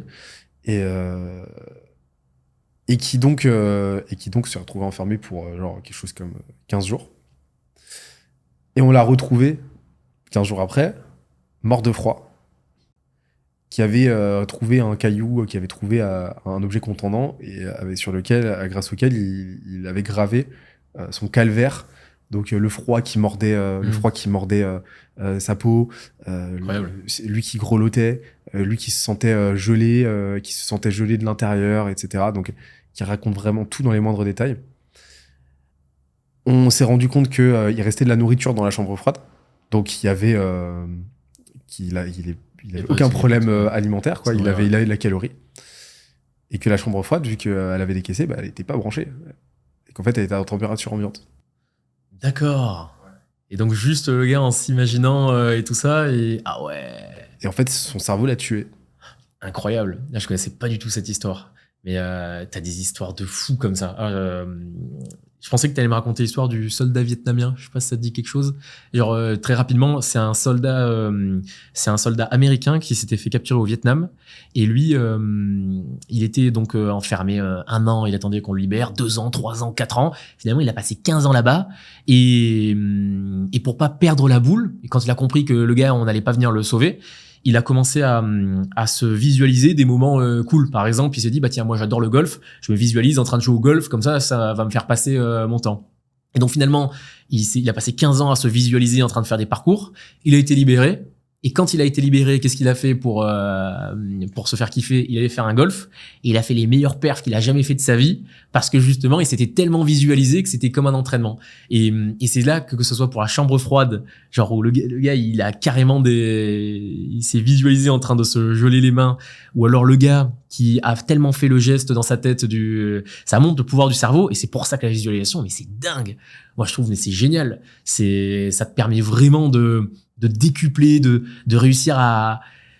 Moi, je m'intéresse de plus en plus à la neuroplastie. Et tu vois que, non, un gars timide peut devenir excentrique. Un gars qui a des problèmes pour parler à l'oral, il peut réussir à... Et même, on peut aller plus loin. Je crois qu'il y a des grands traumatisés ou des personnes qui ont des pathologies ou autres. Ça, bon, je suis pas non plus neurologue, donc je m'avancerai pas sur des conclusions hâtives. Et par contre, je sais qu'il y a carrément des pathologies qui peuvent être soignées grâce à la visualisation. Donc, ça montre que c'est un truc de fou, quoi. Bah, quand tu vois les effets de la psilocybine, par exemple, des champignons hallucinogènes ou du LSD, des psychédéliques en fait en général, sur la psyché, et à quel point avec un trip de psilocybine, tu peux résoudre des problèmes, des syndromes dépressifs extrêmement avancés. En fait, c'est juste que tu as trigger un état de visualisation chez ton patient. C'est exactement ça. Mais c'est cette visualisation là qui fait que, donc je suis parfaitement en phase avec toi, et c'est mesuré même cliniquement. Et comment tu fais toi au quotidien pour... on va reparler de neuroplasticité après, mais comment tu fais au quotidien pour utiliser cette visualisation dans le cadre de ton taf? Alors moi... Alors déjà, je me suis fait un tracking, tu sais, comme il y a beaucoup de personnes qui l'ont fait sur Excel. Tu sais, j'ai un tracking Excel, et tous les jours, je m'oblige à faire 10 minutes de méditation / visualisation. Et j'essaye, alors ça dépend des moments, ça dépend de ce que je veux. Mais moi, je suis assez convaincu qu'aujourd'hui, on a toutes les informations nécessaires déjà, et quasiment 90% des connaissances pour atteindre nos objectifs de manière... général, on va dire. Et du coup, moi, j'essaye de me visualiser en train de faire ce trajet pour atteindre les objectifs. Et comme ça me permet de le faire. Par exemple, un truc tout bête, les vidéos YouTube. Bah, tu vois, je sais que c'est mon goal. C'est ce qui va me permettre de passer le step supérieur. Mais je me trouve moins bon en vidéo YouTube qu'en vidéo verticale, TikTok, Instagram ou autre. J'arrive moins à donner tout ce que j'ai envie de donner ou autre. Et donc, j'essaie de me visualiser en train d'avoir 5 millions d'abonnés, que les gens ils me croisent dans la rue et qui me disent « tes vidéos, elles sont incroyables » ou autre, pour me persuader que je suis un monstre en vidéo YouTube, même si c'est pas le cas, tu vois. Et comme ça, en faisant un petit peu d'autosuggestion ou autre, et ben j'essaye de dire à mon cerveau, t'es un monstre en vidéo YouTube, toi c'est sûr que si t'en fais, tu vas cartonner. Et je suis persuadé qu'à force de me dire ça, ça va un peu modifier mon cerveau ou autre, mes connexions neuronales, pour réussir à dompter les vidéos YouTube, tu vois. Donc ça fait partie, c'est un exemple parmi tant d'autres. J'ai pas trop peur quand on fait des conférences ou autre. Mais par contre, j'aime bien quand même aussi me visualiser en train de faire une conférence, et qu'à la fin, les gens, ils se lèvent, ils aient marqué Bastien sur leur t-shirt, etc. pour me dire que je suis énorme. Comme ça, avant même de monter sur scène, je me dis déjà que c'est déjà gagné, quoi. Et franchement, moi, ça marche bien. Ça marche bien. Et tu fais du worst case scénario, où tu t'imagines que tout part en live, et comment tu le gères? Alors, je l'ai un peu fait, mais bizarrement, je le fais plus. C'est vrai que je fais plus l'inverse, mais t'as raison que... En fait, le worst case scénario, je pense que je me le fais naturellement au moment de dormir. Tes petites angoisses nocturnes. Exactement. Exactement. Mais c'est vrai que ça marche pas mal. C'est vrai que ça marche pas mal pour anticiper un peu... justement, mon client qui est négociateur du RAID ou autre, il parle beaucoup de ça, et c'est vrai que sur ça, c'est... Je pense que ça, quand lui de faire des OP ou autre, ça doit être important de faire le pire scénario possible pour voir comment on peut réagir ou autre. Et tu parlais de neuroplasticité. Ouais. Tu peux en dire plus? Je suis très novice sur ce sujet. Pour faire très simple, ce qui est incroyable, c'est de montrer que ce qu'on nous raconte tout le temps en mode on peut devenir ce qu'on veut. Et ben là, ça se traduit du bullshit au scientifique. on te montre qu'aujourd'hui, oui, on peut recréer des connexions neuronales, on peut vraiment quelqu'un en fait, je vais l'expliquer de façon très sommaire, peut-être que les pros me reprendront, mais en gros, imaginons que toi, depuis que t'es petit, quand tu passes au tableau à l'école, on te dit que t'es nul et tout ça. Et bah toi, tu vas pas te dire, tu vas te dire, je suis nul. Tu vas te partir du principe que tu es nul et ton cerveau va se formater de cette sorte. Et ça, sur le dissect, on va voir qu'en effet, tes connexions neuronales sur ça, elles sont pas ouf et tout ça. Si tu fais de l'autosuggestion ou autre, au fur et à mesure, tu sais, c'est un petit peu comme si tu passes dans un champ de neige. Au début, ça va être galère, tu vas devoir enjamber, tu vas devoir bien lever tes pieds pour abaisser la poudreuse. Mais une fois que tu as fait ce trajet 1, 2, 3, 4, 10 fois, et ben finalement, ça va être beaucoup plus simple pour toi de marcher dans la neige. Et les connexions neuronales, c'est un petit peu ça. Et la neuroplasticité te dit en gros que tu peux structurer ton cerveau de la façon que tu veux. Il faut juste que voilà, tu fasses les bons exercices mentaux ou autres pour. Donc évidemment, c'est beaucoup plus galère que ça et beaucoup plus technique si on creuse. Mais moi, ce que j'adore avec ça, je préfère en tout cas penser comme ça, de me dire, si tu veux faire quelque chose, quoi qu'il arrive, tu peux le faire. Quoi qu'il arrive, aujourd'hui, si tu te trouves pas charismatique et que tu veux devenir charismatique, si tu trouves que tu parles pas bien et que tu veux bien parler ou autre, tu peux complètement structurer ton cerveau avec les bons exercices mentaux pour devenir cette personne et pour acquérir cette compétence. Ok. Et un truc qui m'a vraiment fait comprendre la puissance de la neuroplasticité, enfin une autre anecdote, c'est t'as un type un jour qui va passer, c'est un Américain si je ne m'abuse, qui va passer un scanner pour je ne sais quelle raison, mais qui va passer un scanner de sa tronche, quoi, de sa tête. Et ils comprennent pas trop parce que dans sa boîte crânienne, il n'y a rien. Vraiment, il n'y a rien. Il est vide, il n'y a pas de cerveau. Et donc, ça les intrigue quand même. Enfin, qu'est-ce que vous faites là, monsieur? Vous n'avez pas de cerveau. Et il allait bien. Et en fait, ils se sont rendus compte, en creusant, en zoomant, en fait, que le gosse, le mec, quand il était gosse, quand il était bébé, avait une encéphalopathie. Qui a fait que le cerveau s'est retrouvé collé contre les parois. Donc en fait, son cerveau était son cerveau était complètement recouvrait les parois de la boîte crânienne et il y avait rien entre les deux, tu vois, il y a de la flotte. Et donc il avait qu'une portion en fait de la matière grise en fait d'un cerveau standard. Et malgré ça, par neuroplasticité, parce que le cerveau en fait s'est adapté, il avait un QI normal, il avait des facultés normales et en fait il s'était absolument jamais rendu compte de quoi que ce soit. Et parce que le cerveau s'est adapté. Ouais, il le savait pas, peut-être que s'il avait su, ça aurait été autre chose. Ouais, exactement. Et moi, ma théorie, justement, par rapport à là, on parlait des psychédéliques, on a observé qu'un trip psychédélique chez quelqu'un de dépressif trigger justement de la neuroplasticité, mais de façon extrêmement agressive, et va te faire contourner, entre guillemets, par nouvelle connexion neuronale, ton trouble. Je pense que c'est ce travail de visualisation très hardcore, en fait, enfin très hardcore, très intense, stéroïdes, qui amène ton cerveau à, comme tu l'as dit, par méconception de ce qui est réel et de ce qui l'est pas, à se recalibrer comme si ce qu'il voit est réel. Et en fait, ça te résout, ça te permet de te défaire de ton toit. Tu sais, on parle de perte d'ego et tout, mais c'est là qu'on voit que la neuroplasticité est très forte. De dingue.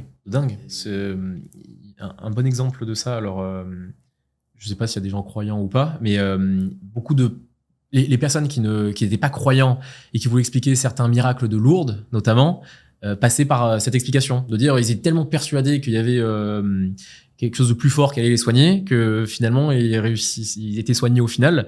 Alors les croyants diront que c'était une force supérieure, et il y avait certains scientifiques qui disaient non, que c'était justement la neuroplasticité. Ils étaient tellement convaincus parce qu'on a vu des miracles à Lourdes de dingue, et que c'était plus en fait le cerveau qui jouait sur ça. Le cerveau, mais c'est tellement fascinant. C'est pour ça que moi, je suis vraiment niveau 0 sur ça. Par contre, j'essaye vraiment de m'y intéresser. J'essaye vraiment tout ce qui est visualisation, méditation. C'est tellement puissant. C'est la muscu du cerveau, finalement. Donc moi, ouais, j'essaye d'en faire. C'est pas simple au début de se mettre une routine. Mais ensuite, alors je fais de la méditation guidée principalement. Et c'est vrai que de plus en plus, j'en ai besoin. Et les jours où des fois je me dis ouais là je suis pas, là je déconnecte ou autre, je me pose, je fais 10 minutes de méditation et directement ça te met un petit peps en plus ou autre qui est pas négligeable, je trouve. Et Comment tu fais pour comment tu fais pour l'entretenir au quotidien, cette neuroplasticité? Enfin, l'entretenir, la provoquer. Alors déjà, j'essaye j'essaye Outre la l'autosuggestion. méditation. Alors déjà, j'essaye l'autosuggestion, c'est-à-dire que c'est le truc cliché des pensées négatives. Imaginons que je dis n'importe quoi. J'ai un appel de vente et l'appel de vente, il se passe pas du tout bien. Genre, je suis zéro, je bégaye, je fais tout ce qu'il faut pas faire et je raccroche. Plutôt que d'avoir des soupçons de pensée négatives en mode, bah, tu vois, au final, t'es une merde et tout. Non, je crois que je sais plus exactement le terme, mais c'est de voir les échecs comme des feedbacks et pas comme des échecs justement. Et rien que ça, tu vois, le fait de, je crois que c'est l'image de soi en fait. Si aujourd'hui on a notre image de soi, elle est alimentée par tous nos échecs, par tout ce qu'on va voir au quotidien. Et du coup, si tu t'enlèves de la tête les trucs, je suis nul à ça, j'ai été nul là, et ben déjà ça t'aide un petit peu, je pense, à ton cerveau. Et aussi de se convaincre, c'est pour ça que il y a que ceux qui sont assez fous pour changer le monde qui réussissent, parce que bah, justement ils écoutent pas ce que les autres disent, ils sont convaincus d'être différents des autres ou autres, et donc ils deviennent vraiment quoi. Je pense que c'est un cercle vertueux ou vicieux selon comment on voit la chose. Ok. Il y a un truc qui... Enfin, tu vois, la neuroplasticité, je la vois comme aussi une compétence que tu vas avoir dans ton cerveau. La compétence de ton cerveau à pratiquer la neuroplasticité. Ouais, je suis d'accord. Et c'est comme ça que j'ai compris qu'en fait, et que j'ai expérimenté l'importance des hobbies et de l'éclectisme, en fait, quand tu es entrepreneur. Parce que l'entrepreneuriat, même là, tu parles de vente, de marketing, toute compétence, enfin, toute activité intellectuelle, tout métier intellectuel qui s'apparente à un sport, en fait, bah, nécessite un haut niveau d'adaptabilité et de capacité à monter en compétences. C'est-à-dire de la neuroplasticité pure, hein, clairement. Dingue. Et en fait, je me suis rendu compte que bah, le temps que j'allais passer à faire de la musique, que j'allais passer à écrire de la fiction, par exemple, de la poésie, que j'allais passer même à jouer à des jeux de société, à pratiquer en fait intentionnellement des activités qui n'ont sur le papier absolument rien à voir avec mon activité quotidienne, enfin avec mon job, quoi. Bah, en fait, ça a des répercussions majeures cognitivement parlant sur mes performances parce que ça va me permettre au quotidien de m'adapter à, de muscler ce muscle de l'adaptation de la neuroplasticité, qui va faire que demain, j'ai besoin de développer une nouvelle compétence, d'être réactif sur un sujet, de vite me réinventer, bah, ça va être d'autant plus simple. Et donc, cette agilité, c'est un truc que j'entretiens perso au quotidien en faisant des trucs, juste en faisant kiffer, en m'autorisant à poursuivre des hobbies, quoi. Mais t'as raison. Tu sais que c'est marrant parce que la dernière fois, j'ai fait un meet-up d'entrepreneurs et c'est marrant, on était 15.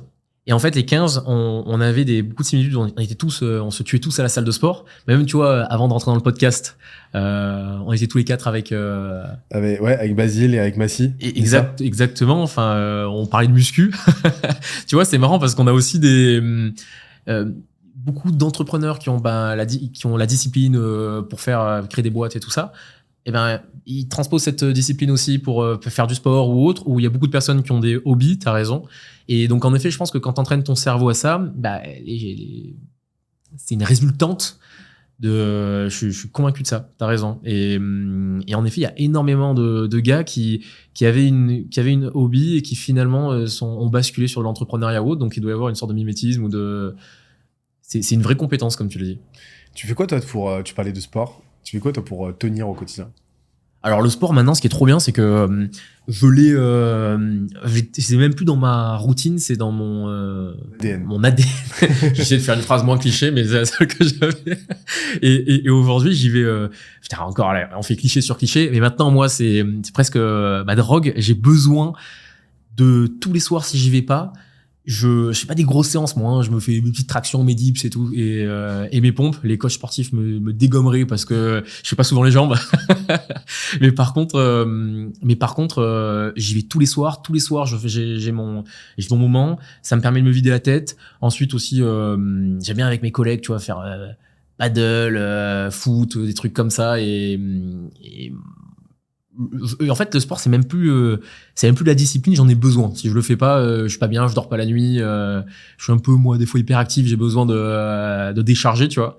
Donc Donc c'est même plus une routine. C'est vraiment c'est dans l'ADN comme tu as dit. J'ai besoin d'en faire.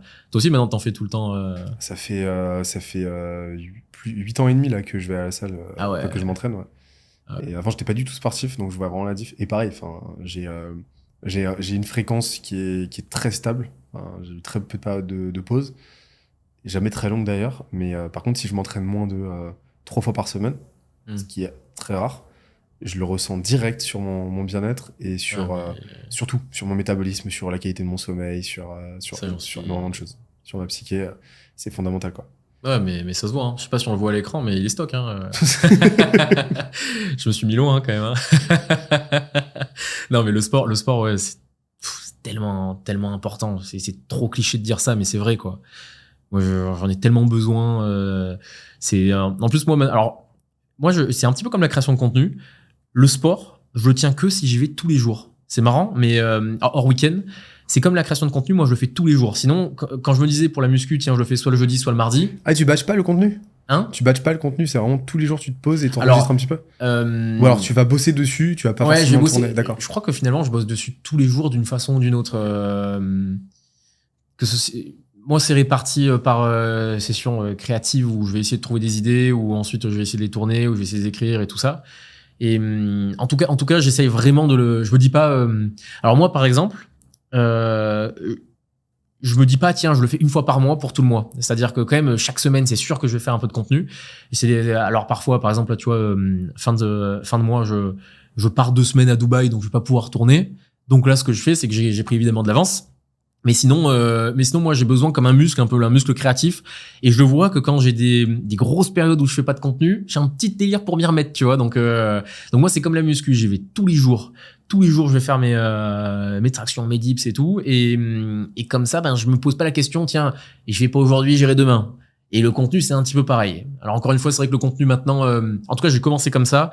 Maintenant, c'est quand il y a des monteurs, ça doit être un peu plus structuré. Mais de base, ouais, moi, j'ai besoin que ce soit quand même assez régulier. Ok. Moi, j'ai arrêté de m'entraîner tous les jours, enfin d'aller à la salle tous les jours parce que sinon je récupère pas. Mais par contre, tous les jours, je fais au moins 10 000 pas. Ah ouais. Grand minimum. Je suis plus sur du 20 000. J'ai un tapis de marche chez moi aussi. Ah d'accord, ouais. Alors j'ai un tapis de marche sous mon bureau, donc. Trop bien, voilà, putain, il me le faut ça. Ah mais tu sais que je suis en train de contaminer mon équipe là. Ah non mais c'est trop bien ça. Ils se le commandent un par un le tapis. Mais attends. Déjà moi j'ai eu un avant-après le bureau qui monte et qui descend. Dessous moi j'ai le même et dessous j'ai un tapis. Ouais, vas-y. T'as un code de parrainage, je prends directement. Mais tu sais que j'en ai. Yes. Tu mettras en bas de la vidéo. Un jour je vais faire un gros post d'affi. Incroyable. Ah non mais ça il me le faut moi. Ça. C'est franchement game changer et une fois que tu t'habitues à bosser en marchant, je fais tout en marchant. Je ne bosse plus assis. Je dois bosser une demi-heure par semaine assis, quoi. Donc ça, c'est vraiment très cool. Incroyable. Et après, je vais me faire des marches. Les jours où je m'entraîne pas, je vais me faire une marche à l'extérieur, tu vois. Et donc, ouais, pareil, je me sens mal si j'ai pas fait au moins 10 000 pas, quoi. C'est vite fait, en plus, 10 000 pas. Ouais, enfin, ce que je veux dire, c'est que c'est vite fait si t'as un tapis de marche en dessous, parce que d'aller marcher 10 000 pas, je sais pas combien de temps tu mets pour faire 10 000 pas. C'est 1h30, 40. Ouais. Après, moi, ce que je faisais avant. 1h34 1h30, 40 environ. Ouais. Si tu marches lentement, 1h50, mais vraiment, il faut marcher à 2 à l'heure. Mais moi, ce que je faisais avant, c'est que avant de commander mon tapis, je faisais tous mes appels en marchant, en fait. Donc, quand t'es entrepreneur, tu passes assez vite 2 heures au téléphone par jour. En fait, je le faisais systématiquement en marchant. Et dans mon appart ou sur ma terrasse ou à l'extérieur. Et en fait, tes 2 heures, tu les fais comme ça, quoi. Là, je suis en train de visualiser où est-ce que je peux mettre mon tapis de... C'est incroyable, ça. Putain, tu vois, une bête d'idée. J'en ai flingué un en 6 mois. Ah ouais? Parce que... Mais tu courais sur ton tapis de marche. Non, mais en fait, c'est des tapis qu'il faut pas utiliser trop non plus, tu vois. D'accord. Et je l'utilisais lors des 5 heures, 6 heures par jour. Wow, c'est génial. J'ai tout cramé, processeur, carte mère, moteur, d'un coup, plam, il a cramé. J'aime trop ces trucs où tu fais du 2 en 1, tu vois. Moi, par exemple, le moment où j'écoute tous les podcasts, toutes mes formations ou autres, c'est quand je vais faire mon sport. Et j'ai l'impression vraiment, tu sais, Je m'entraîne mon corps, je m'entraîne mon cerveau, j'ai vraiment l'impression d'optimiser mon temps. Là, le délire de marcher en même temps de te mettre, de taffer, c'est génial ça. Bah, mon équipe se fout de ma gueule parce que Non, on est tous en visio et moi je suis comme ça. Et je suis en train de leur parler et tout. J'ai l'air complètement teubé. Bon, ils sont habitués, ça me fait marrer. Et à chaque fois, ils me demandent si je suis arrivé ou pas. Toujours pas. J'adore. Désolé. Un jour peut-être. J'adore. Ah non, mais c'est trop bien. Ça, c'est life changing. Ça, je rentre en c'est assez ouf. Franchement, c'est assez ouf. Et tu parlais des formations, des podcasts que tu suis. Ouais. Tu suis qui? Parce qu'on a parlé de Dalong tout à l'heure, mais aujourd'hui, vraiment, c'est vraiment les top créateurs en vente, marketing, entrepreneuriat. Alors, marketing, tout le monde devrait voir la formation de Sam Ovens, c'est incroyable. C'est marrant parce que c'est un des rares gars que je suis où je me reconnais pas trop dans lui. C'est-à-dire que lui, c'est quand même un malade. Hein. Je sais pas si tu le suis beaucoup ou pas. Lui, il est quand même extrême sur certaines choses. Mais par contre, d'un point de vue marketing ou autre, mais moi, il m'a changé ma vie. C'est une des premières formations que j'ai suivies et Dieu merci, quoi. Elle m'a mis sur les rails. Donc Sam Ovens, même s'il est moins actif en ce moment. Ensuite, dans un style qui n'a rien à voir, même si c'était un ancien élève de Sam Ovens, j'aime bien le branding à la Gadzi. Ça fait ça fait très très à l'américaine, très ostentatoire, mais avec lui tu sais que tout est vrai et franchement je trouve que ce qu'il a créé c'est vraiment pas mal. Donc bizarrement c'est les deux opposés mais pas pour les mêmes raisons, c'est-à-dire que Gadzi je regarde pas ses contenus, je regarde plus comment il fait ses contenus et donc Gadzi incroyable. Ensuite t'as Hormozi bien sûr qui est intéressant. Dans les premiers avec Sam Ovens que j'ai suivi, il y a évidemment la trilogie Russell Brunson ou autre. Et ensuite, alors après moi j'ai des sortes, je sais pas comment on peut appeler ça, des sortes de lubies où des fois je me fascine pour des gens qui ont rien à voir avec le business. C'est pas la première fois, mais là par exemple je suis fasciné sur Lucchini.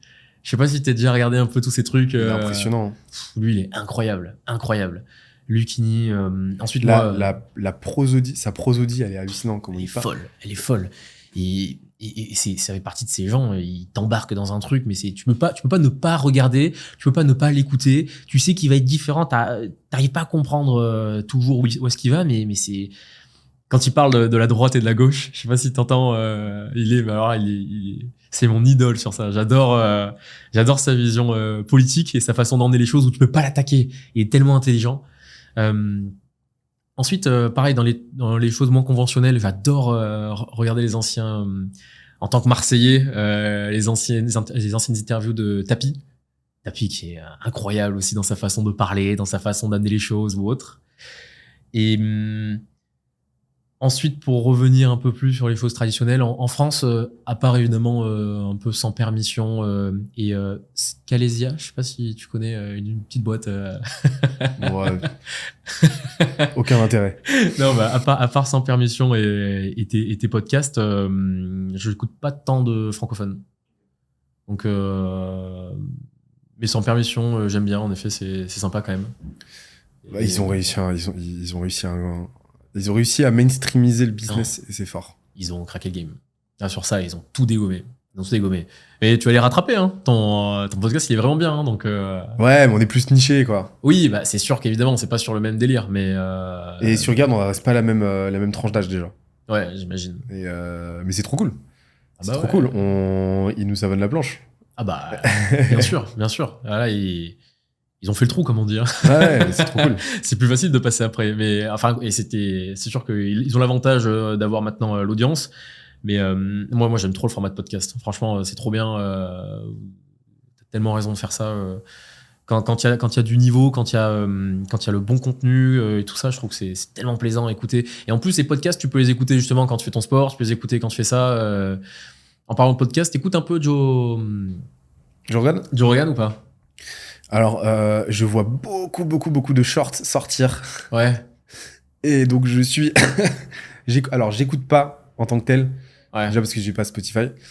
Mais par contre, je vois beaucoup de shorts sortir. Je le trouve extrêmement fort dans sa façon de gérer les échanges. Moi, ce qui me tue, c'est sa lubie pour les ours. Mais tu vois, c'est ça qui est bien. Ça genre. me tue, quoi. Mais c'est Et ça ce que qui est j'adore, bien. c'est quand il est avec les épisodes où il est avec des gens random, tu sais pas qui c'est. Et en plus, les shorts, c'est in media res, donc tu sais pas qui c'est là. Exactement. Ils ont leurs lunettes de soleil. Non. Tu sais que derrière, ils sont déchirés à tu sais pas quoi. Et qu'ils se racontent n'importe quoi. Trop Et bien. qu'ils se mettent à regarder des vidéos sur les ours, genre un ours qui est en train de. un ours qui est en train de mettre une baffe à un élan, tu vois. Et, C'est exactement ça. et je trouve ça. Vraiment, c'est. Ah, mais c'est exactement ça. Non, mais c'est trop bien. Moi, il me régale. T'as lui, t'as aussi même Impulsive avec Logan Paul. Moi, j'adore Logan Paul aussi. Je regarde tous ces trucs. Je trouve que c'est un businessman de dingue. Hein. T'as vu un peu ce qu'ils ont fait avec Prime? Ouais. C'est fou. Enfin, Il est très, très décrié, très clivant lui aussi. oh bah, il est clivant de fou. Hein. Et lui, tu vois, moi, ma théorie, c'est que ce qui s'est passé après le bad buzz au Japon, si t'as la ref, c'est pour contextualiser, il est dans une forêt au Japon qui est connue comme la forêt Naokigahara. d'Aokigahara. Je sais pas si je peux mettre les buzzwords s'il y aura des bips pour pas shutdown la monétisation, mais Quelqu'un qui faisait du trapèze. non, mais c'est en gros, il est dans une forêt où les gens ont l'habitude de mettre fin à leur vie malheureusement, et ce qui devait arriver arriva. Il tombe sur quelqu'un malheureusement qui venait de passer à l'acte, et au lieu d'être soft, et ben il se filme et il fait des blagues là-dessus. Il se fait démonter. Ça fait un bad buzz de dingue, mais malgré tout, moi par exemple, j'ai découvert comme ça. Moi je le connaissais pas et j'ai découvert grâce ou à cause de ce bad buzz, et malgré le fait que je condamne à 200% ce bad buzz, depuis j'ai regardé toutes ses autres vidéos et tout, il m'a fait gaulerie et maintenant je regarde tous ses podcasts et ouais, lui sur ça, sur le délire vraiment, il a son axe et il l'utilise à 200%. Moi, il m'inspire pas mal sur ça quand même. Hein. Ah bah de toute façon, enfin, à un moment, t'es obligé d'avoir un regard anthropologique sur Mais ouais, exactement. entrepreneur marketeur. Tout à l'heure, on avait une grosse discussion avec Sinsa et Basile sur Dubaï. Et je leur expliquais, moi dans l'absolu, je peux avoir ma dialectique interne vis-à-vis de Dubaï. Je peux avoir un avis, d'ailleurs qui est un avis de profane parce que j'y ai jamais été. Et donc compliqué pour moi d'en juger. J'ai vécu 2 ans en Inde et j'estime ne pas avoir un avis valide sur l'Inde. Donc c'est dire si Dubaï, je peux pas avoir d'avis. Mais bon, ça m'empêche pas d'avoir ma dialectique interne. Mais par contre, quand j'en discute avec quelqu'un et quand j'observe, je suspends mon jugement parce que je veux avoir un regard le plus, entre guillemets, scientifique possible sur la chose. Et dans le cas de Logan Paul, par exemple, je suis idem pour MrBeast qui est moins clivant. Je suis pas client de son contenu. Par contre, quand je regarde, je suis au spectacle. Ah bah là. Je suis au spectacle, tu vois. Et pareil pour Logan Paul, c'est-à-dire que je vais avoir un regard analytique sur ce qu'il fait pour comprendre en fait les mécaniques sous-jacentes. Moi, c'est la plus belle preuve d'intelligence, ça. De réussir à mettre tous tes préjugés de côté pour regarder la chose telle qu'elle, tu vois. Et c'est vrai que même MrBeast, je suis d'accord avec toi, je suis pas client, même si quand je lance sa vidéo, tu peux pas t'arrêter de regarder. Il est trop fort, cet enfoiré. Je n'arrive pas, mais vraiment, c'est incroyable. Et la dernière vidéo qu'il a fait, c'est incroyable. On va tuer de Lamborghini dans une boîte déchiqueteuse. C'est exactement ça, avec les VF incroyables et tout. Et ce qui est fou, c'est que avant de mettre la Lamborghini, il t'envoie un train dans un trou. Ensuite, il fait exploser un truc. T'as tellement de trucs. Non, mais attends, alors c'est marrant parce qu'ils ont pas brandé. Je pense que c'était difficile à packager ça pour en faire une mini et un titre. Mais le truc le plus what the fuck de toute la vidéo, ils ont été chercher un gars, ils l'ont mis sur un terrain vague, ils lui ont mis une Lamborghini, ils lui ont dit c'est ta Lamborghini. Ah oui, c'est de la Par contre, on va ramener un tank. J'ai eu 4 Le tank, il est en face de toi. Tu as 3 jours pour barricader ta Lamborghini. Mais c'est trop bien. Et donc le mec, je te file ma carte bleue et t'as budget illimité pour barricader ton truc. C'est trop bien. Et au bout de 2 jours... il se ramène, il regarde, oh c'est bien et tout, il ramène 2 autres tanks. Est-ce que je peux doubler la somme si je mets 2 autres tanks? C'est incroyable. Mais c'est du génie. En fait, c'est un peu c'est le seul truc que j'ai retenu mes cours de philosophie, c'est une forme de catharsis. On a tous rêvé de le faire, et il y a quelqu'un qui purge notre envie, tu vois, en vidéo, et c'est incroyable. Et d'ailleurs, je pensais dans un podcast, lui, en fait, ce qui est trop bien, c'est que le watch time, il est dingue, parce que tu commences avec une headline, et en fait, t'as 5 trucs différents. Tu peux pas terminer la vidéo sans connaître l'issue. Tu peux pas connaître la vidéo sans connaître l'issue du tank si jamais il arrive à percer. Tu peux pas connaître l'issue sans regarder la Lamborghini se faire déchiqueter. Et je disais, dans un podcast, tu sais, on devrait commencer les podcasts et mettre des, genre 4 délires comme ça, tu vois, où tu commences le podcast en disant, bon, à la fin de ce podcast, on va faire tel truc, tel truc, tel truc, tel truc. Tu vois, j'ai n'importe quoi. Il faudrait avoir de l'imagination, de la créativité. Et je pense que ça oblige les gens, déjà, ça coupe un peu le podcast. Et en plus, ça oblige les gens, tu vois, à regarder. Je pense que ça ferait augmenter le watch time. Et c'est ça, en fait. Moi, j'essaie de m'inspirer un peu de MrBeast, évidemment, comme tout le monde, façon, et le mettre en mode business. Mais des fois, c'est un génie, en fait. C'est un génie, ce gars. Chaque bout de vidéo te capte en fait directement et t'es obligé tu peux pas quitter la vidéo. Et donc je me dis que pour le transposer, tu vois, moi j'essaie de faire pareil sur les vidéos YouTube.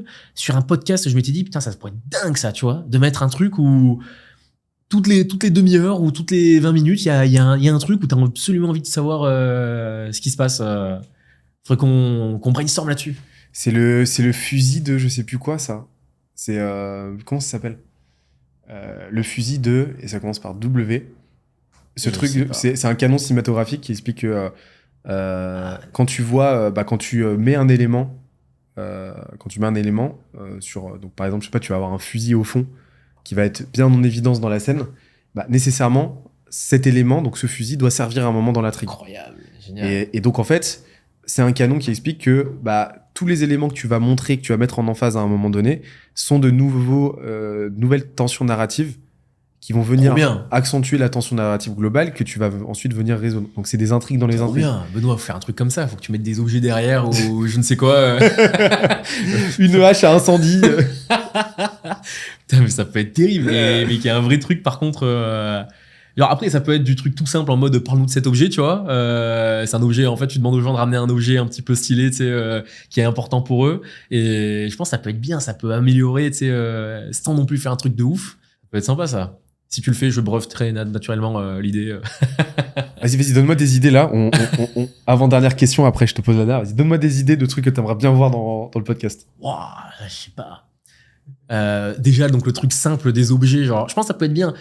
Tu sais, t'arrives et tu mets des objets et dès le début du podcast, tu expliques qu'on va parler de ces objets. Et genre, je sais pas, on a tous ramené un truc. Enfin, moi, j'ai ramené un truc qui est symbolique pour mon business et je vais en parler. Ensuite, qu'est-ce qu'on pourrait faire? Tu connais les papotins? Non. Alors, c'est trop bien. J'ai découvert ça il y a pas longtemps. C'est des journalistes atypiques. En fait, j'espère que je dis pas de bêtises, c'est des autistes, il me semble. Et en fait, ils posent des questions.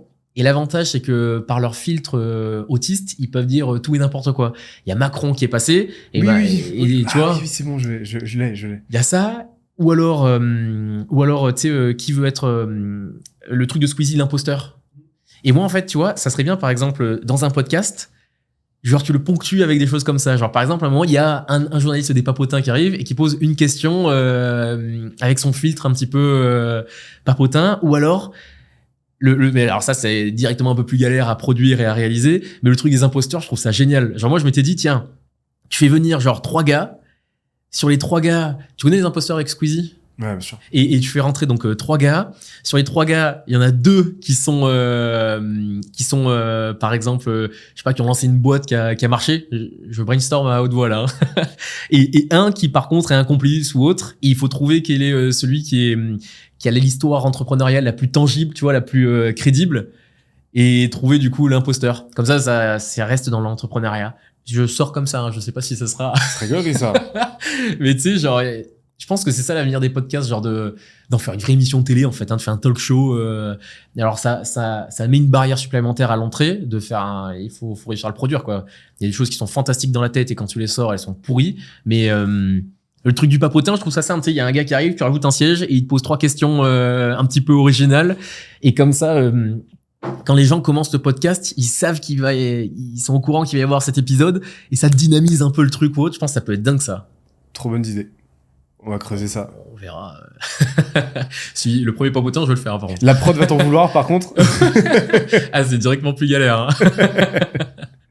Pour terminer cet échange qui pourrait continuer très longtemps, ça serait quoi les 3 conseils que tu as envie de donner aux entrepreneurs, entrepreneuses qui nous écoutent? Bon, alors le premier, évidemment, il vient pas de moi, mais de Steve Jobs. C'est c'est tellement évident, mais tellement puissant d'optimiser pour le voyage, pour le trajet, enfin pour le voyage et pas pour l'arrivée.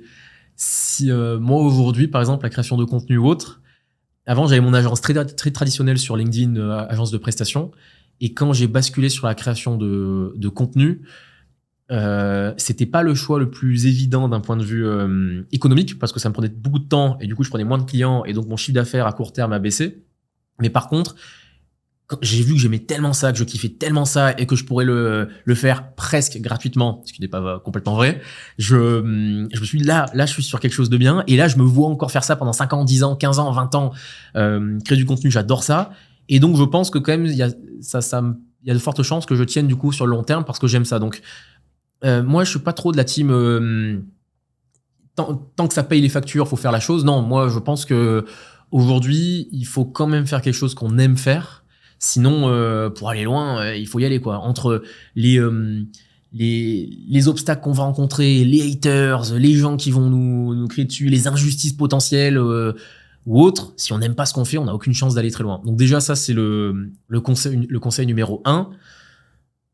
Étroitement lié avec ce conseil numéro 1, je pense, long terme et discipline. Tu sais, c'est marrant, mais tu vois, par exemple, la dernière fois, je suis tombé sur Lena Situation.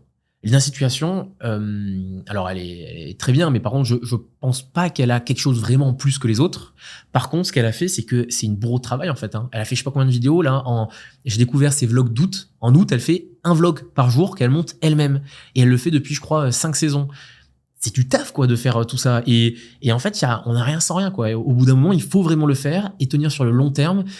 J'écoutais justement dans Sans Permission, Oussama Ammar, je crois qu'il a commencé à faire du contenu en 2012 ou 2013. Et ben le gars, en fait, voilà, il a tenu sur du long terme. Il a fait ça depuis plus de 10 ans. Et aujourd'hui, c'est aussi pour ça qu'il en est là. C'est les gens ne s'autorisent pas assez à être débutants. Ils ne s'autorisent pas à se dire, tiens, je débarque, mais il faut accepter que le fruit de mon travail, je vais l'avoir simplement dans 5 ans ou 10 ans. Bah non, poteau.